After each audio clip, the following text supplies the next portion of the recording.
broken dreams. Eyes like a crime scene torn at the seams. The jukebox plays a dirge for the damned. In this twilight world where nothing is planned. True Crime Cafe, where the secrets spill. Every cup's a confession and every shot could kill. Underneath the neon lies a dark ballet. Dancing with our demons at True Crime Cafe.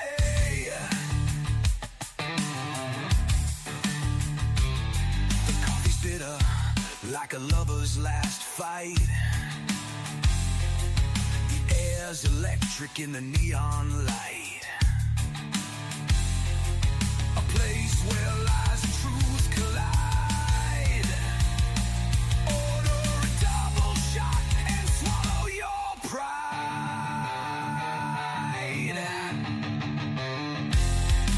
Smoke curls up like whispers from the grave.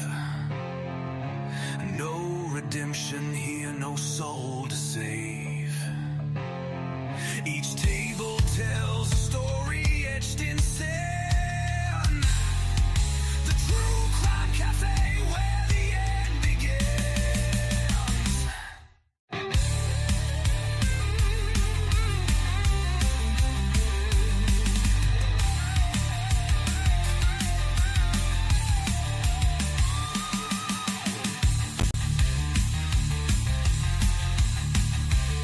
True Cafe.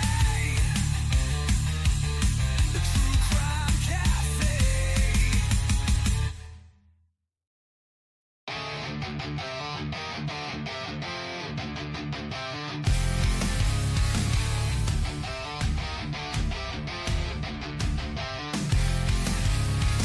Coffee black like the sins in my mind. Sitting here where the lost souls unwind. Blood stains on the counter never fade. This is where the guilty come to trade. True Crime Cafe, where the secrets spill. Every cup's a confession, every shot could kill. Underneath the neon lies a dark ballet. Dancing with our demons at True Crime Cafe. The barista's got tattoos of broken dreams. Eyes like a crime scene torn at the seams. The jukebox plays a dirge for the damned. In this twilight world where nothing is planned. True Crime Cafe, where the secrets spill. Every cup's a confession and every shot could kill. Underneath the neon lies a dark ballet. Dancing with our demons at True Crime Cafe.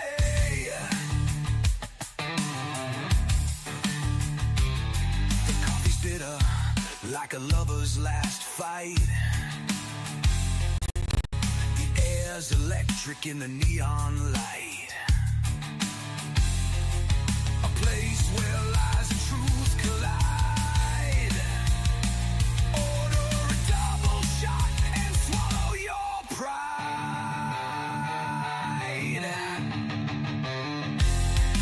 Smoke curls up like whispers from the grave. No redemption here, no soul to save. Each table tells a story etched in sand. The True Crime Cafe, where the end begins.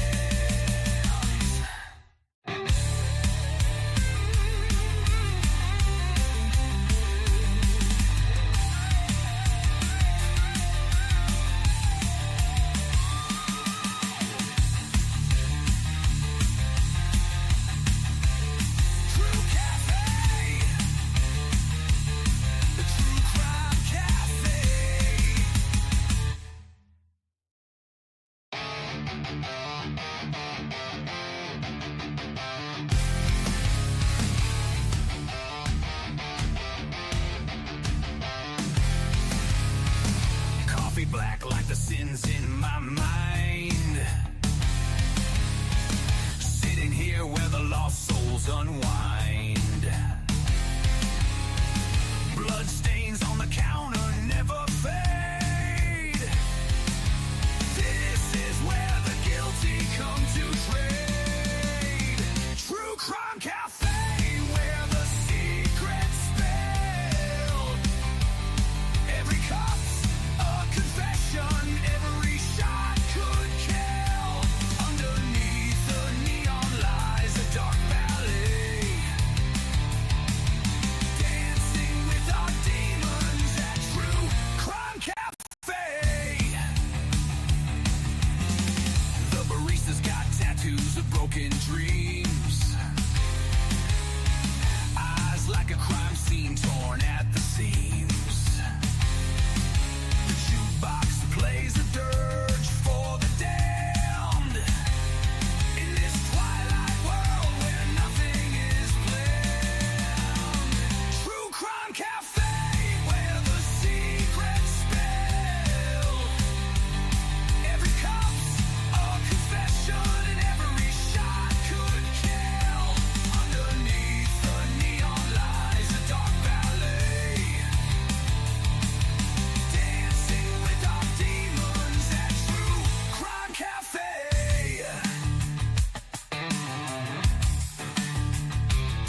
The coffee's bitter like a lover's last fight. The air's electric in the neon light.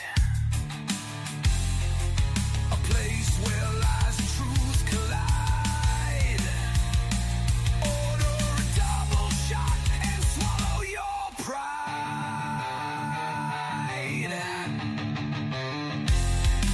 Smoke curls up like whispers from the grave. No redemption here, no soul to save. Each table tells a story etched in sand. The True Crime Cafe, where the end begins.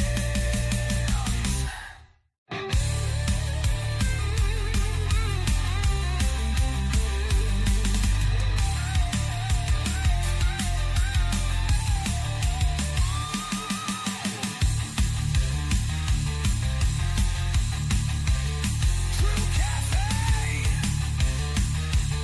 The True Crime Cafe.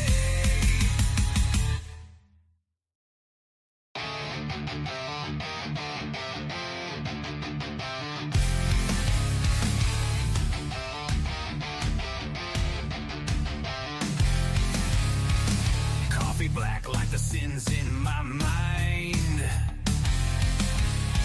Sitting here where the lost souls unwind. Blood stains on the counter never fade.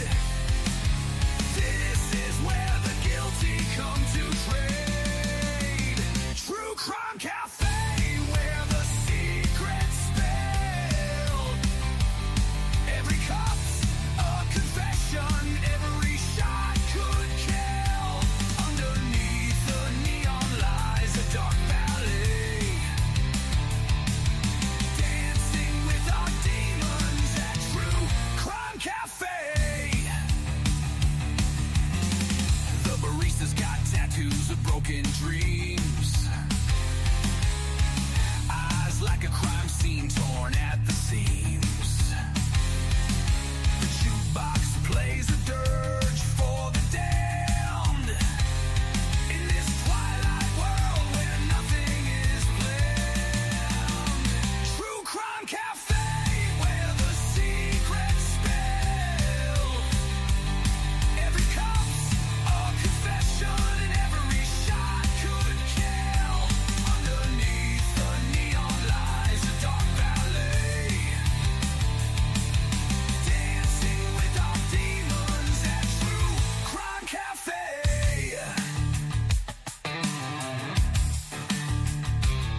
The coffee's bitter like a lover's last fight. The air's electric in the neon light. A place where lies and truth collide.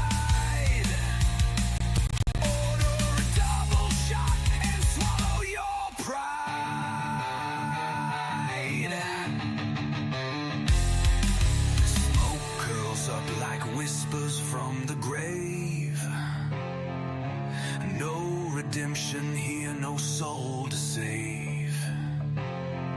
Each table tells a story etched in sand. The True Crime Cafe, where the end begins.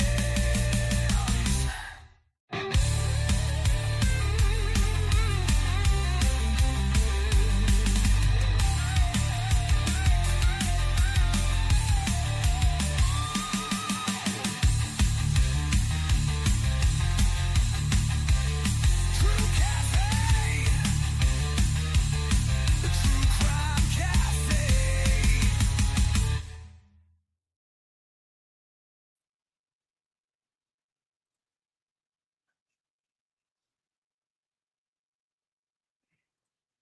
Good morning, everybody. Happy Sunday, and welcome back to the cafe. It is great to see you all today.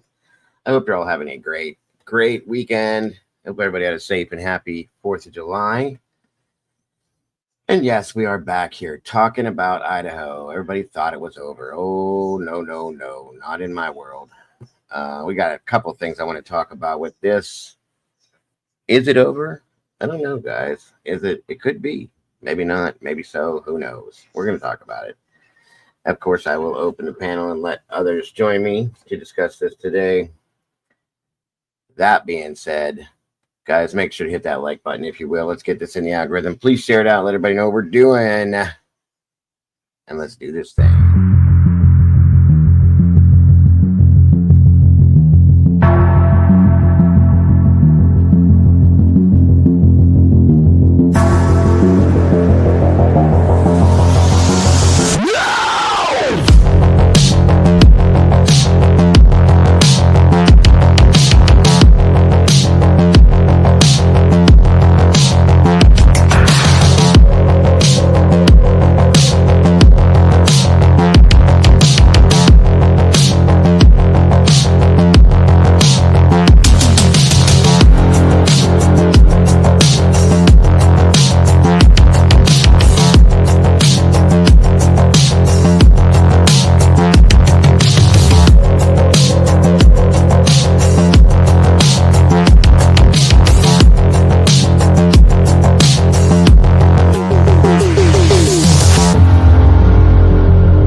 All right, welcome back, folks. Again, thank you for joining us.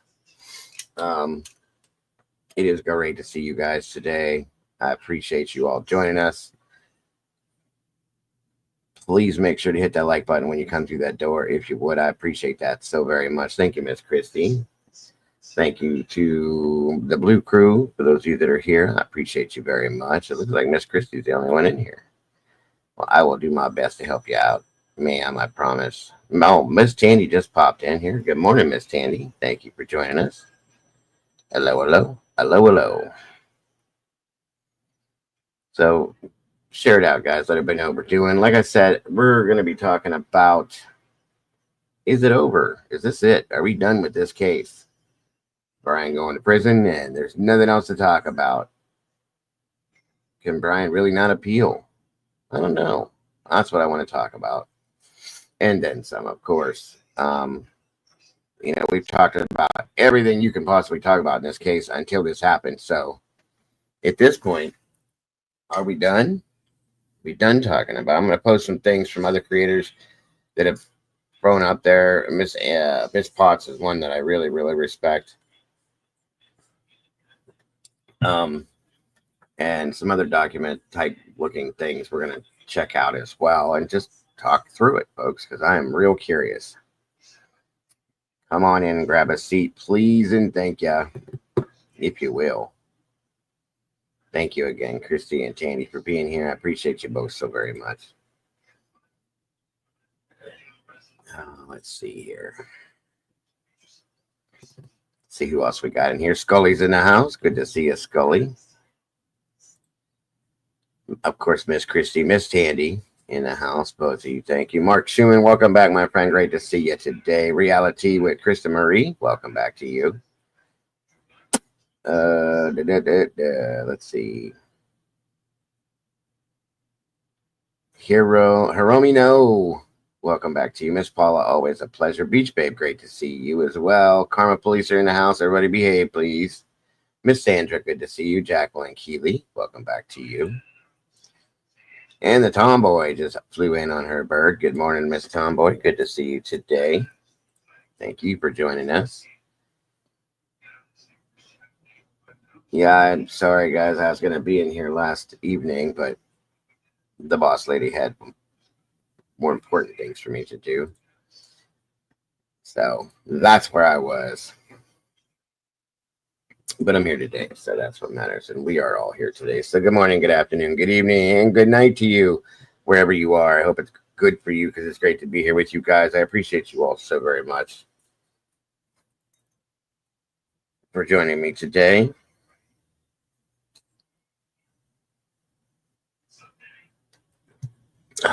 Miss Kim Young, hello and welcome back. Great to see you today, Kim. Grateful to have you all. Come on in, grab a seat, and we'll wait just a few just to see who all we get in here. So that way, once we get started, we don't have to go back and start again. 25 peeps in the house with 22 likes, guys. We're getting there. You guys are awesome. Come on in, guys, and grab a seat. Excuse me.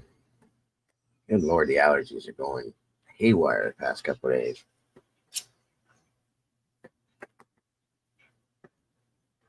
Again, everybody, I'm going to ask if everyone would keep everyone that's going through this crazy stuff down in Texas in your thoughts and prayers. Please and thank you. It's such a horrible disaster down there. Too much, way too much horrible stuff going on down there. So please, please, please keep everybody in Texas in your thoughts and prayers. They really need it right now.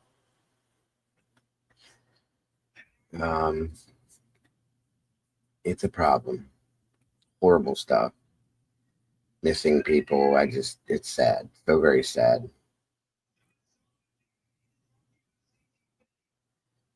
Come on in, grab a seat. Thank you to the people that are not maybe in chat, just out there kind of watching. I appreciate you too. Thank you for joining us. I got a stiff neck today too. It is a little, Kim. I appreciate that very much. Thank you. Thank you. Still a little chaotic. Not as much, but definitely changing and for the better. And thank you for that. I appreciate that so much. Yeah, that's horrifying, Tandy. 53 people deceased. That's just so sad. David Roque, welcome. Good to see you.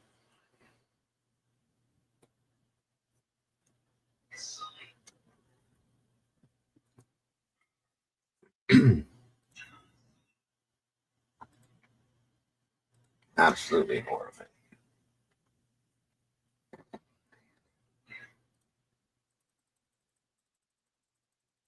And of course, thank you for those of you that put the purple hearts in there in memory of Wisdom Speaks. Thank you so much. Forever in our hearts. She'll always be with us. There was some horrible flooding, Scully, down in Texas. That 53 people are now deceased, like Tandy said. Many people, including many children, still missing. I don't know the update on it as of today for sure, if it's changed a lot, but it's horrible either way. Absolutely horrible.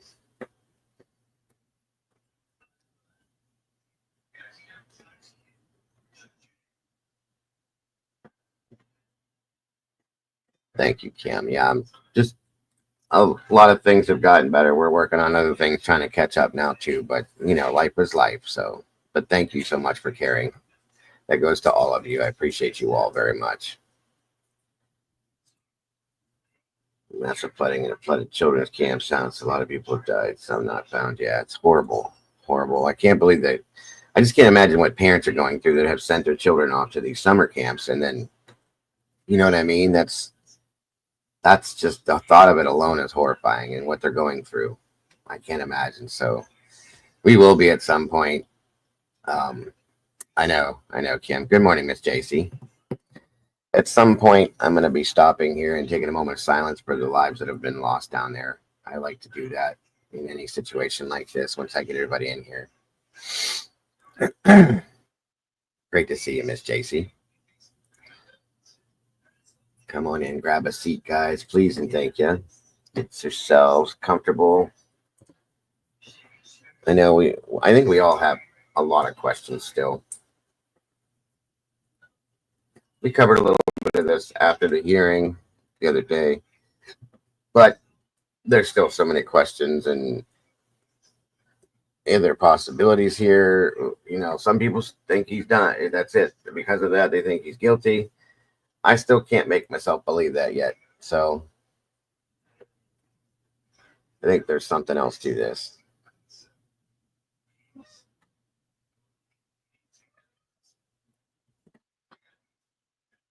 Thank you, Kim. God bless, dear. I appreciate that very much. I try. I really do. I wish there was more that I could do. Two of our family members here live down in Texas, and they're, as she stated yesterday, whether it physically affected them or not, they're all one, and they all go through it together, and I respect that very highly and appreciate that. So I send prayers to them as well, and hope that these things get better. It is absolutely horrific. 53 guys so far.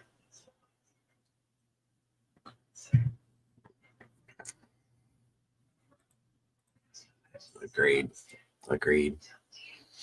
Yeah, Seahawks fan, Miss Tandy and Miss Tomboy are both in Texas. Bobby, old dude, was in here. He's in Texas. He wasn't too far from where this happened, guys. It's horrifying. It's just as bad as what we went through last year with the hurricanes that tore apart Chimney Rock and the Carolinas and all. It's just this Mother Nature has not been in a good mood for a couple years. Yeah, Miss Jules for Jules True Crime Reactions. Her family was involved in this. That was her hometown there in Kerrville. So prayers to her and her family as well. So again, we're going to be taking, once we get everybody in here and I get everything settled in, we're going to be taking a moment of silence for all this loss. It's horrifying. Yeah, these two are okay physically, but like I said, the danger of it is still there, guys. And they're all one family down there, just as we are in here. So I want to support them and all of the people around them that have had this horrible loss. So Ruby Slippers, hello. We're going to be talking about that, Ruby. Thank you for joining us.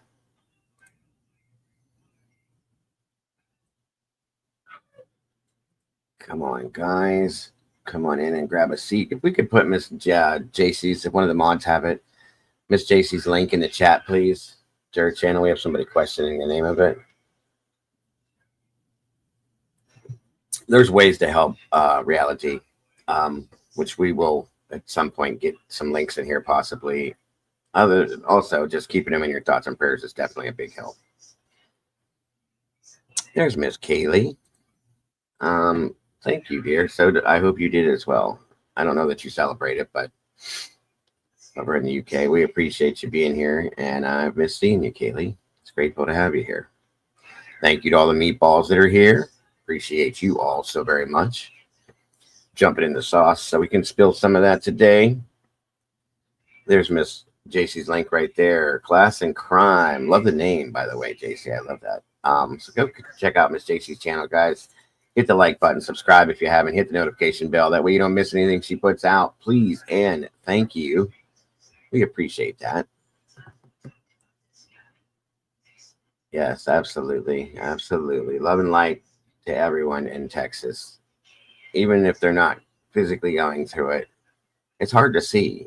And there's family all over down through there. So, and if you guys will, please drop Jules's link to stop by her channel, show some love over there and some thoughts over there to her for her family as well, guys, because this isn't easy for anybody to go through.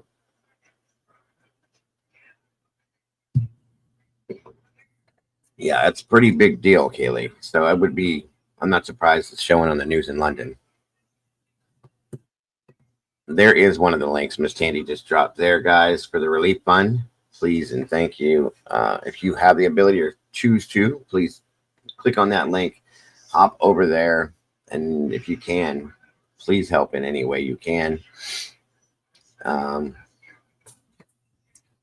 anything can help, guys. Anything can help, I'm sure. Then there is Jules's link, guys. Please jump over to Miss Jules True Crime Reactions if you choose. She has a great channel. She's a great person. She's very good at this stuff and very smart. I have a lot of respect for her. I always have. As a creator, we used to do a lot of work together, but things, the universe kind of gets in the way sometimes. So it is, I still have nothing but massive respect for her and never want to see anybody go through anything like this or their family. So please hop over there, show some love, hit the notification bell and subscribe if you have not, and show some love, thoughts and prayers for her family for what they're going through. Of course, you can let her know Dago sent you over there too. She'll appreciate that. She is very good. She has a couple degrees and she knows what she's talking about. So I look to her a lot of times for things I don't understand. Jules is an amazing creator with a great channel, guys. She has a good heart. She's here for the right reasons. She wants the truth. She wants justice. Same as we do here. So, of course, reality. Please do. If you have a channel, please link this in your channel as well. This link here. Everybody and anybody should be looking at this link and any other links that are valid links to go to this. Please do. And of course, don't forget. Thank you, Christy. You're on the point today, dear. Subscribe to our lovely Mama Bear. She doesn't get to spend much time with us because of her work schedule, but we still love her and we still want to help to grow that channel. So if you have not done it yet, subscribe to Mama Bear's channel at Mysterious Minds with Mama Bear. There is the link. So hit the notification bell.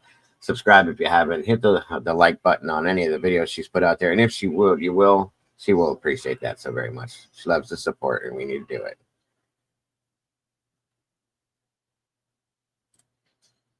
That's awesome, Krista. Yeah, she's a great content creator. She really's got a great heart. She definitely has her heart in this for sure. All right, we got 32 of you awesome peeps in here. 34 likes. We're doing good with that. Come on in, y'all.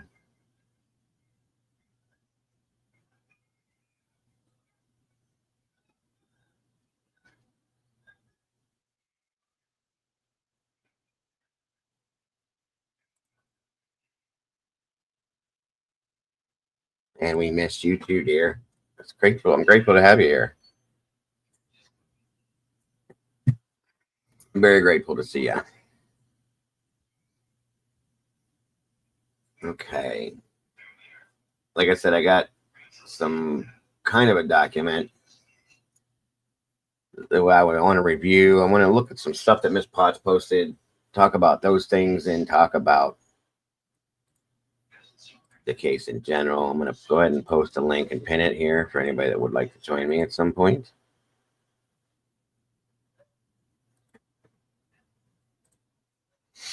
All right. Link not found. Really? Hold on, Mark. I'll see if I can remedy that for you real quick here.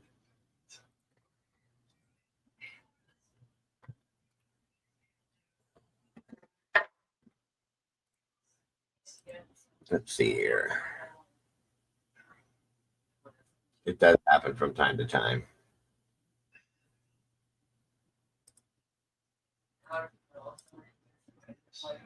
Let's see if this link works any differently. Try that one there. I just dropped in the bottom of the chat. Yes, thank you guys, all of you, for your prayers and good vibes for what's going on in Texas. And it looks like I got a guest already. Miss Diane. There you go. Good morning. How are you? I'm still hungover from the 4th, but I'm assuming that'll slide soon. I get it. I get it. Thank you for joining us today. I appreciate you. This would be Dagburn, Johnny Gobble's dead floozy mother. So thank you guys for joining us. Hi. So hungover from the Four Seas. I'm lucky. I don't have 7 years. I haven't had a drink. I can't do that stuff anymore. Them hangovers were killing me. Apparently, neither can I. I'm just saying. They're not fun. Not fun. I don't miss it at all. Not at all. But for those of you that do, just be safe and enjoy it. That's all. Miss Paula, good to see you today. Paul, no, I don't miss it, but my tolerance for ignorance just was so full. I'm like, sure, let's drink. There's been a lot of that's come out since the plea was taken on this. Some of the craziest shit I've seen in this case has been nuts. Okay, and I've seen some really crazy things put out, but a lot of it has come since he took this plea. I'm telling you, there's people talking about him having face transplants, and we're going into the witness protection program, that he's moving to another country and he's not going. I mean, I've seen so much stuff, you guys. I got probably 150 emails once this happened, and I'm like, what in the hell is going on? Welcome, Cat Lover. Good to see you. Yeah, it's been great. It's insanity. It really is. And listen, nobody wants to believe that Bryan, on this side of the tracks, I'll say, wants to believe Bryan did this, and that's fine. I respect that. I don't think Bryan did this still, okay? But to go into those directions, no, come on. Let's be realistic here, guys. We got to be real and stay in reality. And truth being, if Bryan did it, Bryan did it. That's all there is, okay? We can't change that no matter what happens. As much as we don't want it to be true because of what we've seen, but this other stuff, you guys out there, you gotta quit. It's not gonna make it any better. It's not gonna be. I just, some of it makes me laugh. It's not even funny, but I can't help but laugh. It's so ridiculous. Oh, I know. What's not helping him is saying he's a rat that worked for the feds. Of course. Yeah, right. Kim's right. Those are the thoughts and the comments that make that everybody come over here and call us all crazy. We're not crazy. You know, we've asked questions about this case from the beginning. Once we saw that PCA and we read through it, everybody stepped back and went, wait a minute, something's not right here, okay? So we all started our deep dives and our think tanks and started looking into things. Nothing on Bryan's side of the tracks changed, okay? He never changed his story. He stood silent. He never got a chance to tell a story, okay? So, but we watched the prosecution flip-flop all over the damn place. And it's the weekend, Kim. And a lot of times they don't get to come in on the weekends. So that would be why. They may still pop in here. Who knows? But they're usually busy with their families on the weekend. So that's why it's such a slim pickings in here with the Blue Crew, which is understandable. They have to have their time too. So what was I say? Oh, shoot. What was I saying, Diane? What? You're asking the wrong person. I always lose my train of thought if I'm not saying what I'm speaking or thinking what I'm saying what I'm thinking right away. Sorry. The insanity that has ensued. It's just, there's something that's not right with this. There's something that's off about this. And I've said that from the day that the plea happened. And I'm still not comfortable with this, okay? And I won't be. Because it just, something doesn't line up. That's all I'm saying. So it doesn't mean that he's become part of the face-off program and that he's going to witness protection or that he worked for the feds and he's ratting out this, that, and come on. Let's be realistic at least. We got to stay grounded in reality with this, okay? Granted, there is some strange corruption, conspiracy type stuff going on. But it's not all this other wacky stuff. And that's why people attack us and pick on us at times, because some of the people that are in this community on this side make these wild, crazy accusations, and it doesn't fit. No. It's not realistic. Come on. You know, we're grown-ups here. And before you say some of these things, for those of you out there that are doing it, sit back and think about what you're getting ready to say. And how close to reality is it, if at all? Because a lot of it isn't. And it just doesn't make sense. So Rowena's in the house. Good to see you. Thank you, Miss Tandy. Appreciate that. Guys, if you have not yet here, please hit that like button, subscribe, share it out. to everybody. Let them know what we do in here and hit that notification bell. That way you don't miss anything we do. Thank you. Was it to take the death penalty off the table? Of course, Ro, of course. There is no closure for anyone with this plea. That's absolutely correct, Kim, and that's why a lot of people are struggling with this, myself included. I can't help but feel the victims are screaming from heaven because they want the entire story, and that's a fact right there. And that's one of the biggest things that bothers me is this is not truth. This isn't justice, because the story's not being told. Whether Bryan was the one that did this or didn't do this, the whole story has not been put out there, and it deserves to be known. These victims deserve for that to be known. They don't have a voice, and that's why I've always said that we're the voice for the voiceless in here, because they can't speak and tell the world what has happened to them, but we can. You know, when we see the truth, we can tell it. And it's not being told via mainstream media. It's not being told via the prosecution. It's not being told via law enforcement, obviously, or we wouldn't have ever been had these conversations. Welcome, George Miller. Good to see you. Whether we like it or not, it's happening again. Massachusetts State Police said, "Oh, absolutely, Delphi, Karen Reed." Guys, this has been too many times that this has happened. Now, Karen, thank God, things happened and went in the right direction with the second trial for Karen Reed, and she got out of that situation. Thank the Lord. But we got a couple other cases that just, no, it's not right. Delphi is definitely not right, and this case is again not right in my opinion. Welcome, JC. Good morning, dear. How are you today? Hey, How are you? I'm okay. I haven't been to sleep yet. Well, that's nice.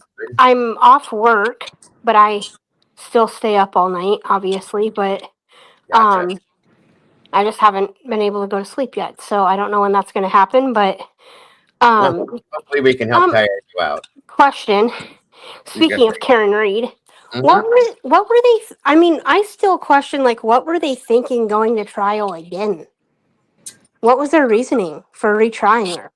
I think because of things. I think it was hung the first time. I can't remember. I didn't follow that, and it was because they wanted to prove it, because I don't want anybody looking into the truth on that one, which I think we all know what the truth is behind that. At least I believe. That he was attacked by coworkers and a dog. I think they were.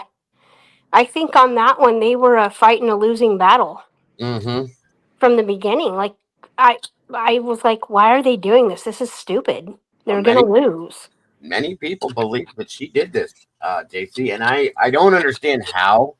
But a lot of these people, same people that see the Delphi case and see him as guilty, the same people that see this case and they refuse to look at what's in front of their face, the evidence that's showing and pointing away from these suspects, and they don't want to see it. They don't want to hear about it. A lot of people just say, well, if the police arrested him and the police say he did it or they did it or she did it, that's all there is, and that can't be. Well, that's like, I was just going to tell you something. I talked to my grandma about the Koberger thing. Right. And she thinks I'm crazy. And I said, Grandma, you think he did it? And she's like, absolutely. And I said, well, why do you think that? Like, what makes you, and she's not somebody she's in her 80s, obviously, but, that doesn't mean anything though. Like, you can still follow true crime in your 80s. Right. Like, but she's not somebody that follows true crime. She hasn't followed the case. In my family, I think a lot of my family is like this. Probably my dad as well. But like, they think just because they arrested a guy and they have something on him, that's that. Well, hate to break it to you folks, but I'm like, Grandma, so why do you think he's guilty? I said, is it because of the DNA on the knife sheath? And she said, yeah. I said, did you know that there's 2 other DNAs on the knife sheath that came back inconclusive or they can't account for or whatever? And did you know that it was only a swab and not, they only sent in a swab and not the actual sheath? And she's like, well, no. I'm like, well, you got to know that kind of stuff to, when you find that kind of stuff out, you got to, ask more questions. And I'm not going to lie, like, people that don't read documents, like, they don't, people that just go with the case and don't read the documents. I'm not gonna lie, I haven't read a document except for when I'm, with you, or, the only document I read on my own was size. But other than that, I let everyone else read the documents and tell me what's in them. Right, right. You know, and so that's the only way that I know about the documents, but I do know that there's stuff in the documents that don't document that he did it. Right, right, and that's the thing that I noticed, and a lot of us have seen this. A lot of the guilters that have always thought he was guilty don't even read the documents. They just base it off of other channels and what they're saying, and the fact that the police arrested him, so that must mean it. And I've got family members that said, "Well, he was arrested. They're not going to arrest somebody that didn't do it." I said, well, "Why not?" That happens every day. I said, "Have you ever seen statistics of people that are sitting in prison or that have been on death row that have not committed Wrongful crime? People have been convictions. released," and they're like, "Well, no." I said, "Look into it. It's a real thing. It happens every day." I said, "The way that this kid was arrested and charged with this was absolutely unconstitutional." I said, "They broke more rules than you could imagine, more than they didn't break." I said, "And he shouldn't have even been in custody for this based on what they had." Okay. And again, like you said, the sheath that now his father has even claimed was planted there and wasn't even found when they said it was. It was found it's sometime after the fact. That's interesting. That says it tells a story by itself. So all of these things that these people don't know when they're saying he did it, he's guilty. No, that says the opposite to me. You know what I mean? So And on the other side, I don't understand Steve Gonzalez. Why wouldn't you want the why wouldn't you want why wouldn't you want the right guy? Like, come on, well, yeah, Steve, he should have been he Steve, he should have asked the questions that he's asking now 2.5 a years long ago. time ago. But as much as he has irritated a lot of people, he is still a family member of a victim. But I'm going to say this. I think Steve was led. Okay. I think, and I'm not defending him. I'm just saying, I guess in a sense I am, because I But think I that, want to know why he thinks that, and like if he knows something that we don't know. well, I think he thought he did because they were telling him things. Steve Yeah. was being promised, and he said this in an interview more than once. He was being promised, and I think almost his exact words at one point where they said, "Steve, we have it. We got this. Okay, you don't have to worry about this on a state level and a federal level. The kid's going down. He's getting the death penalty. No matter what happens, we got it. We got it. We got it. Don't worry about And it." there will be no deals. That's right, and he took their word for it. And guess what? Well, and Here we are. he's now kind of like, in a way, what I feel is threatening the Coburgers. Yeah. And also, like Cletus said, his beef needs to be with the state of Idaho. Mm-hmm. Oh, he's suing Moscow He for did. He wrongful did. death of his daughter. Yeah, So, he said that Bill let him down. The Mhm. prosecution let him down. They So told why him. not go after him? Why not be mad at Bill Thompson in the state of Idaho? Well, he is. He is definitely. He made some he statements. is. What I don't understand is why he's angry with the Coburgers. That makes no sense to me because The they didn't. Coburgers didn't do anything. The parents. Hey, Jilly Bean, good to see you. And there's rumors, as we all know, there's plenty of rumors that they may have helped Bryan with this, and I don't believe that at this point. I don't believe that, and this is what always happens. People see previous cases that we've seen. People talk about previous cases. The Gabby Petito case where Brian Laundrie's parents helped him to get away and all this other stuff. So now That they was think because totally obvious, though. yes, it was, and that's what people are. That's my point. Thank you for saying that. Um, that's what people are Brian believing. didn't have a girlfriend that he didn't bring home. Right. Big difference there. Big difference. So it just because it happens in one case doesn't mean it happens in another case. There are similarities in this case with other cases as well, but not like that. Come on. Yeah, Welcome, no. Greg. Simply Solo, Yinzal, good to see you. Thomas Oaxa, good to see you today. All of you, thank you for joining us. I had made So, a statement before I found out he was going to plead guilty. I'm mhm. like, he's going to walk. The prosecution has nothing. Their case is full of holes. That's why it makes no sense to me that he pled guilty. They cannot place him in the home. And then I said, do you know, because what the state is wanting you to believe is he was a ninja as he's walking through the kitchen and up the stairs. And then he's a dog whisperer and telling the dog, stay here, be a good boy. Then he goes and unalives 2 people upstairs. It doesn't make sense. Teleported to the I'm second not- level. There's our Molly. Good morning, Molly, dear. Good to see you. Good golly. Great to see you. Now, you got some help. He teleported to the second level, to the second floor as an octopus. So he could unalive 2 people at the same time. And as he's leaving, he's a fireman carrying a vacuum cleaner. Oh my God. And then I said, you know, they want us to believe that.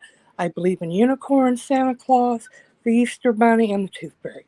And then I turn my TV on, and I see he's taking a plea. I'm like, what? And that confused me. What the hell? Because either way, I still think that he could be involved somehow. Sure. And I still think that, but my question is, if he's involved and other people are involved, does he know who else is involved? And why wouldn't you scream it? Here's my thought on this whole thing. And I'm going to put this out as a basic thought, and then we'll go from there. Witchy, good morning. I'm so glad to see you, Molly. We've missed you. Give me 1 second, guys. Devil Woman's in the house now. Great to see you. George Miller, thank you for joining us.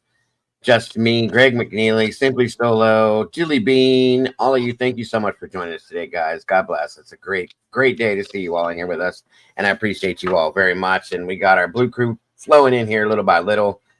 Thank you all for being here as well. I know it's Sunday, guys, and a lot of people have plans, but I had to talk about this. It's been driving me nuts. It really has. So, As you can tell, I'm crazy over it as well. I mean, I think a lot of us are. I think you know how I operate, and I do. You know, I'm completely with you. So we've talked about it a lot, Daisy, a lot, and it's been 2.5 years, going on 3 years of this, guys, and it just doesn't go away. Samira Dalby, welcome. Good to see you. Here, and Gaya Daguchi, all the way from Poland today. Good to see you as well. So it doesn't make sense, of course. Okay. And I believe, though, and me and Twiz talked about this, and Miss Heather, Lucy, whoever you want to call her, she's talked about it. Things happen for a reason. I do truly believe that. I always have. And I believe that Bryan made this decision at the moment that he made it, and because he thought it was the best thing to do at that moment. There's something behind it, I believe, and don't quote me. I may be wrong, but I'm pretty strong. I feel pretty strong that there's a reason that he did this. Okay, there's something behind this that will make it make sense at some point. And when we see it, I don't know. Maybe when sentencing happens, or whatever happens with or before sentencing, when the gag is lifted, pray to God that happens for sure. And maybe we'll hear some things that'll make it make sense at that time. But I don't know. So we will see. We shall see. Well, and I brought up the fact that Bryan, he could have done it, and that's that, and whatever. But I also brought up the fact that like he could be doing it to protect his family, and my grandma absolutely thinks I'm nuts. Well, Michael himself, Bryan's father, it's in Mr. Patterson's book coming out. Made a statement to a friend that he had saw. I showed that to you guys the last time we were live.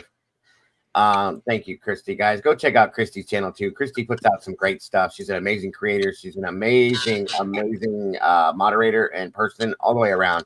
Please go check out her channel. Show some support and love. Subscribe, hit the notification bell, and please hit the like button. She has put out some really great stuff. And we appreciate her so much. So go check her out, guys. Anyway. No, that's to say he would not live long on death row. That's not true. He's got a better chance of living on death row. Yeah, he'd be secluded and he would be kept segregated from the others. That's what I'm thinking. Now he's going to be put in Gen Pop, isn't he? Eventually, they will still keep him, in my opinion, separated to an extent because of the target that he has got on him right now. I don't 100% quote me on that either. I don't know for a fact, but I'm just saying we don't know for a fact how this is going to happen yet. Okay, there's a lot to this still. We have to see what happens with sentencing. We have to see, what happens in between that time and after sentencing. There's still some things, and I'm going to talk about that here shortly. That there's still the ability to appeal these things, folks. Believe that or not. He doesn't have a target on his back. I haven't understood what everybody is saying about that. A target on someone's back has to do with children, women, Well, FA. I have to unaliving respectfully disagree with you. Yeah. I But appreciate let me only tell you, because in prison, oh yeah, definitely because of certain statements that have been made by Steve Gonsalves.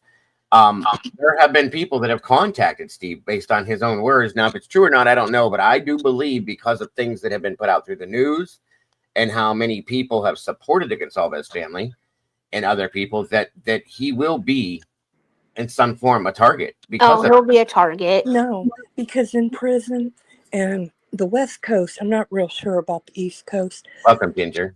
You will need protection. If you're white, you hang with the whites. If you're black, you Yeah, you get in those. and they have your back. If he has any skills that are useful to That's them, true. That's true. they don't care who wants revenge. That ain't putting money in their pocket. That ain't helping them at all.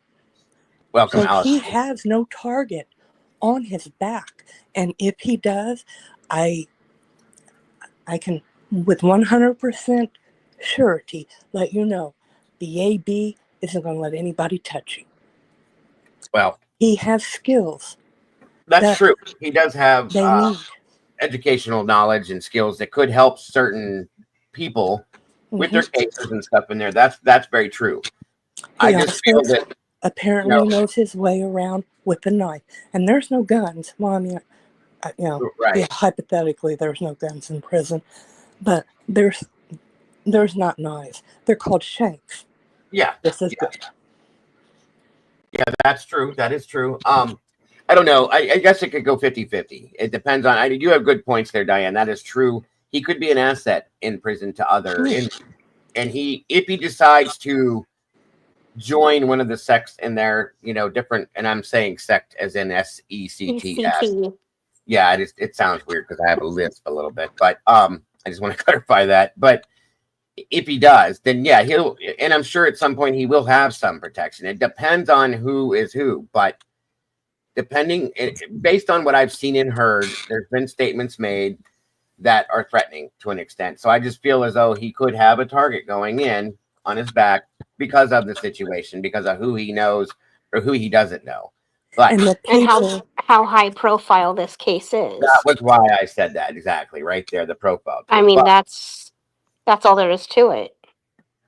Now, protection on the West Coast, excluding Texas, the Aryan Brotherhood, they have to have the T in front of it because no one wants to have anything to do with them. But on the West, California and all through up there, the protection comes through the AB, not AA. Can you explain that to me? What? What's it called? The Aryan Brotherhood? Mm-hmm. The reason. Morning, Lucy. What is it? The Aryan Brotherhood? Yeah. Well, hold on a minute. Hold on. It's an organization. Let's keep this as minimal as we can. I don't want to get too much into that. Okay. That has high numbers in prisons on the West Coast. Right. That is what they are, and their numbers are good. I mean, they're not small numbers on the outside, but they're on the inside. Welcome, so Tara. What they need and what helps keep them, who you go to and go, hey, I love you guys. And they go, you know what? You've got mad skills. We'll protect you. Is the Aryan Brotherhood. Welcome. It's not anyone else. I don't care whose brother is where. and one in prison, yeah, they can communicate one prison to another. They have phones. They're not morons. I mean, the Right. convicts, but they get the internet. They can call their family and go, hey, what's going on? And get told things. But the ones like Bryan, as of right now, that's their home. And they have a schedule and how things move slowly and easily without any problems. Because when there's riots, problems, they get locked down. Yeah. They don't get to come out of their cells to go eat and talk or nothing. And then they got to wait. That they can, a guard will come get them so they can go get a shower whenever they get to them. But none of them like being locked down. And Right. none of them, two particular groups that I know of, are not happy with their names being thrown out there. I mean, some could say, they're a criminal organization. Opinions vary. I mean, look at our government. I say they are. They're basically another form of the mafia. Okay. Okay. To make it simple, in that type of an organization is what she's trying to say, JC. Okay. I get it. Yeah, it's an organized group of people that I figured that's what it was. I just wanted to right. There's a clarify. lot of different things involved, unlike the mob and things like that. But it's basically the same theory and basis. You know what I mean? That's all. Yeah. Okay. I just don't like to get into, and no offense to anybody, certain details with different things. That's their business, not mine. But Diane's right about a lot of that stuff. And I see what you're saying, Diane, about the targeting and things like that. I personally, and this is just my opinion, it doesn't mean that I'm saying you're wrong. I don't think that the AB would ever accept Bryan. That's my opinion. Different, they will. Different and reasons. They want him. I can promise you that. I would not say that if I did not know it for a fact. Just talked to a friend of mine the other night, because I seen Miss Potts. She posted something about, Santa Claus saying, well, we know he didn't mean to do it. He didn't go there to kill him. I'm like, yeah, that's something we're going to talk about. That's exactly what we're going to talk about. One of the big things we're going to talk about today. And well, yeah, that's... Did he need to borrow sugar, a cup of sugar? And instead of going, in his neighborhood, he's like, hell, I'll go into another state and see if they have some. And he picked the one house that didn't have sugar. So he lost his shit over it. I mean, right now, we could all insert everything. And my friend said, well, you know what? Since he has a love for sugar, as you say, and he has what he, quote, mad skills with the knife, and apparently doesn't bother him to do it. We want him. I'm like, okay, well, do whatever. So yes, they will shut down whoever tries to hurt him. And they will know what prison he's going to before he does. Like I said, they have phones, they have relatives, they have friends, they got tablets, they have internet. Inside, most of the families don't have money to put on their books. So they have to generate money for themselves and their group. And I already know he's got a welcome package and it's got sugar in it. I'm like, dude, I don't know if that's why he did it or not. I mean, you could throw anything in there. But you know what? And he goes, well, you know what? Somebody who's willing to unalive 4 people, he goes, over a cup of sugar, as you say, he goes, why wouldn't we want him? Whatever. Understood. Welcome, Jesse. How are you today, sir? Thank you for joining us. Hi, Jesse. Good to see y'all. Good to see y'all. I really don't think he did it. But whatever discussion he, his family, and Ann had and came to that decision, I got to respect that. How about it? It's his life. But when he gets to his final destination, he's going to have to prove. Now, I'm not saying that they will protect him forever. Because if he does not prove them, that he is beneficial to him, he's done. I mean, who's going to care? Nobody. What is wrong is when you sit on a live and go, well, my son, blah, blah, blah, and then you put a toe tag on Bryan. Don't say he's a rat. Don't say he's a fed.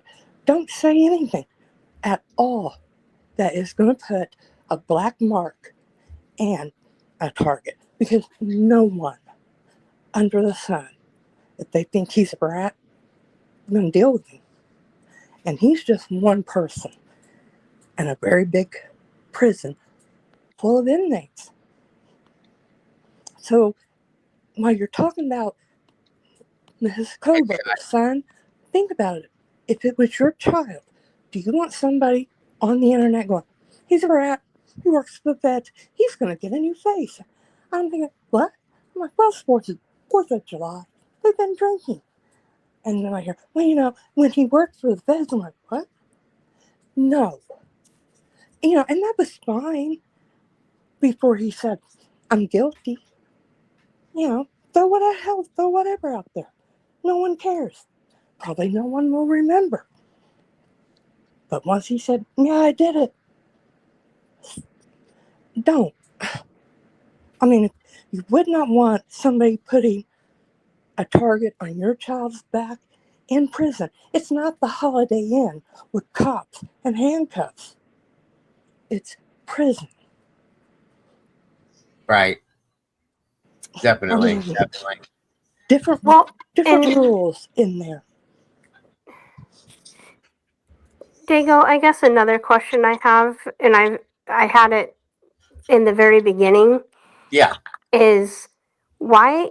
Okay, he was a criminology student, so he should be and he was getting his PhD or working towards his PhD.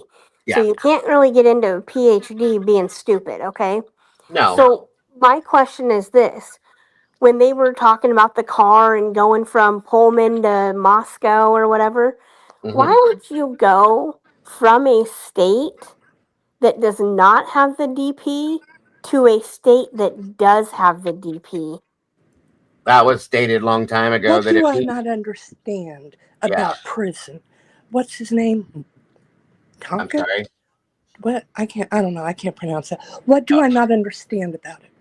Oh, Joaquin Tonka. Clearly doesn't understand how it's going to work out. Here's how I know. I completely understand what I'm talking about. I had a loved one, family member, bounced in between prisons in Indiana, Michigan City, Pendleton, Wabash, you name it. So yeah, I have that. I also have some friends who are serving life in prison. I don't think that meant that you don't understand prison, Diane. I just think that maybe he was stating that, or she, I'm sorry, I don't know if you're male or female, doesn't understand how it's going to work out with this situation specifically. Maybe not. I do understand how this is going to work out because I understand what's going on. He pleaded guilty to it. Before he even hits the intake center, has already been deemed severely dangerous or whatever. That's paraphrasing. Not, oh, hey, let's put him in a camp, where they can just work out. No. I don't think he did, but I'm going to throw it out. He stood up in court and said, I did it. I did it. And the people on the inside, that's their home. They want to know who's coming to our house. Who do we need to welcome or target or what? That's their home. He is coming to their home. And as far as they know, he unalived 4 people, didn't blink an eye, and I'm not saying this is right. But in their eyes, they're like, that's my kind of dude. You know why? Because they've murdered people. Maybe not as much. Or many. Or maybe they didn't even do that. I can see that take on it. Sure. I understand. I think this is a different situation than what most people are seeing. Shabazz, welcome. are seeing it as, because it's been different from the beginning. And I agree with you on that, Oh, Diane. I agree. You know, Because if it for me wasn't to believe he did it, I have to believe in unicorns and Santa Claus. And right now, at this point, even hungover, I refuse to do that. But if somebody can show me a unicorn, I'm like, you know what? He did it. No, agreed. This is, well, here's one, and I want to get to this statement here. Miss Potts put this up on her post in regards to this. This says a lot to me. And again, Jesse, I don't know if you heard me, bud. Welcome. It's good to see you. Good to have you here today. Hope you're doing good. And Bill had said that the state was not alleging Mr. Koberger went there with the intent to commit all 4 homicides, correct? Bill also said that they have zero evidence that places Mr. Koberger at the home, correct? Just that his cell phone was on the same tower that services King Road. Bill never said the sheath Mr. Koberger purchased matched the sheath found at the home, and it was only the burglary premeditated, Bill? Question mark. What do you mean the state is not alleging that he was there to carry out all 4 homicides? What exactly is the state alleging then? Did he only intend to commit a burglary and not 4 murders? Did he only intend to commit 1 burglary and a murder? Why is he being charged with 4 counts of premeditated homicide with forethought of if the state is not alleging what his intentions were? What happens when the state knowingly overcharges a defendant and then at the last minute tells the court regarding those same charges, that's not what we're alleging, but that's what we got him to plead to? We live in opposite lands. That's very right. Okay. Now, this here was 22 hours ago. Annie put that up 21 hours ago. For those of you that don't know who Annie is, Miss Potts, she's an amazing, amazing person, creator, and she very much understands these documents. A lot of us go to her for that, and she's made a lot of good sense of this case. But this next statement is sometimes, and think about this deeply, okay? This is one that I've been doing. Sometimes you just have to let things marinate for a bit. Sometimes you just have to forget what you thought you knew. Sometimes the truth is right in front of you, and it always was.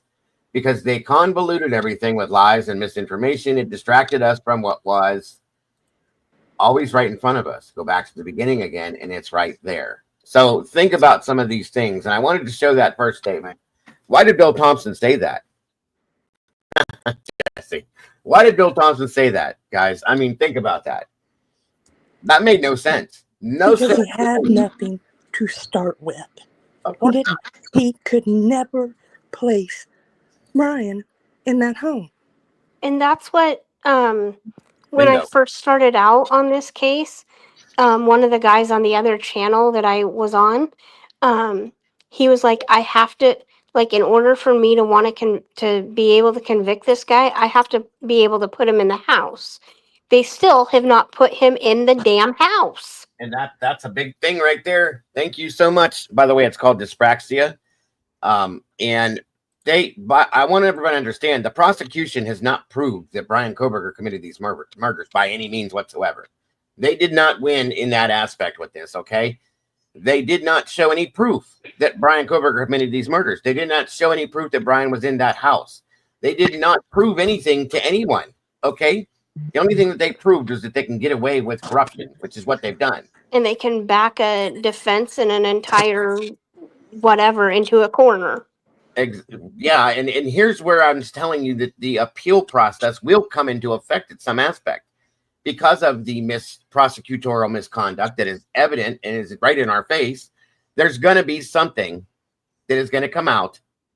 I've been saying this since the plea happened. I believe that it's going to be exposed, and this is where he's going to get back up on his feet, in my opinion. I'll say that real quick. Jesse, you look like you need to say something. Open it up, brother. Go ahead. Yeah, Bill Thompson probably was most honest in the last hearing than we've seen him ever. And he came clean about the phone pings. He's like, oh, just so you know, these phone pings don't actually mean that he was at the scene of the crime. Bingo. Meanwhile, we've been hearing from the guilters for 2.5 years that he was at the scene of the crime 23 times. Yep. Bill Thompson said it himself. Those phone pings don't put him necessarily, I mean, anywhere. So you just put it in a PCA to get him. They didn't have to give up the facade anymore, Jesse. You're right. So Bill Thompson's presentation was about as honest as he's ever been, and there was no new evidence. Wait till, and you know what? I've still seen people say it, and I was watching somebody who I respect very much, the lawyer, big channel, Mm-hmm. great guy. I love Peter. Oh yeah, Pete's great. Mm-hmm. But he said when he was breaking down the last hearing that I have to believe that there's so much more evidence that they're not telling us. And it's like, well, Peter. That's what one of my friends said too. Peter, She's like, we've been saying, I've been hearing that for fucking ever. And there's still no fucking evidence, she's like, I think they have more than what they're showing us. I'm like, then where's it at? But they would have stated it, Jesse and JC, at the plea deal. Bill read the PCA back to us again. That's all he did. There's nothing else. No, I think that it's dishonest, to be honest with you. I actually think that statement and people making these kind of statements are deciding which way they want to go, and they want to endorse the mainstream narrative, and they want to be on the right side of everything, and the paychecks are dependent on that, and it's unfortunate because I think when you do that, and we all see that you do that, you lose a little bit of credibility. It's difficult. It's difficult to take the opposite position. It's difficult to come out here and try and argue that a guy is guilty when he just pled guilty to a quadruple murder. And for me, and isn't Thompson retiring after this? Yes, that's why I think he should have just jumped up and said, "We know he didn't did it, but he just said he did, so we win." He's a fucking jackass. I thought that the news Jules broke was quite significant about Brett Payne taking a job with the university because, the university is a party in this whole case. Big time. time. Oh, absolutely. And the fact that they're willing to pay him to, which would suggest, it's like a payoff. The guy is, if we're going to compromise your career as a police officer, we're going to give you another job, and now you're taken care of. Now you don't have to worry about it. What's the point of that if he's not complicit in some kind of a cover up? But for me, I really do think it's futile to argue now in favor of Bryan's innocence. I can understand that people believe this is a legal move or a maneuver, but I don't agree with. But he agreed to the charges. Yeah, that's the point I'm making. Is he stood up there and people will say he didn't admit it. He said yes, but I don't like it. I don't like it as a move. If you didn't do it, I don't like it. I don't think. I don't either. Of course not. And I will say maybe it's just because I don't understand it. Look at me. I can't be that smart, right? But but I don't understand. I don't have a college degree, so I'm not that smart either, Jesse. And I'm I don't understand it. I don't like it. Maybe I'm wrong. Maybe and I hope I'm wrong. I really cheer. I really want it to be Bryan too. I want it to be Bryan because I want true justice. You know what I mean? And they ain't gonna go looking for nobody else, and that's a fact, Jack. Well, that's why I say I think arguing Bryan's innocence at this point, I'm not willing to do it anymore.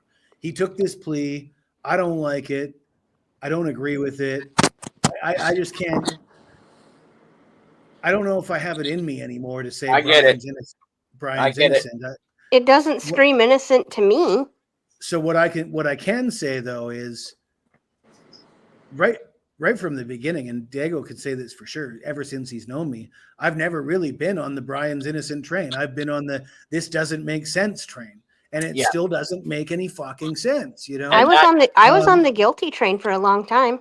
Well, what he's saying, and I agree, that's what we're talking about to an extent, is what we're going to be talking about mostly. It's not really so much Bryan. Granted, I don't think he did it. Okay, I'm not happy with that, but I accept his plea because I have no choice. what we're going to be talking about mostly, as we continue, is everything else that surrounded this case that is absolutely unlawful, completely ridiculous, and should never have happened.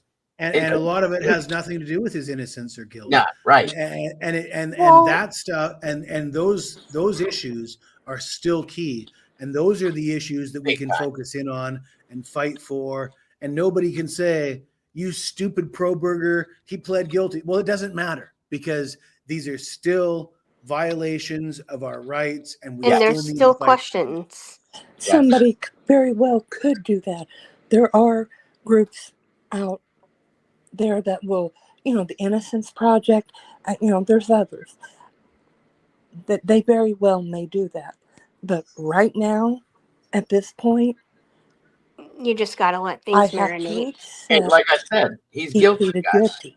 Yeah, he pleaded guilty. He gave it. That's what he gave us. That was his choice. He did it for whatever reason he did it. That's none of our business, truly. He did it because he felt like that was the best thing for him to do at that moment. The rest of the bullshit. And that's what the problem has always been. It's not always been, it's not Bryan, guys. And I've tried to explain this time and time and time again. Jesse has done it. Sarge has done it. JC, you've done it. Diane, I've heard you say it. Multiple other channels. Lucy has said it. Twiz has said it. Quiz. It's not No about quiz in there. Bryan. Okay, it's about the bullshit. The fact this not only violates our or his rights, folks, and everybody. It's ours.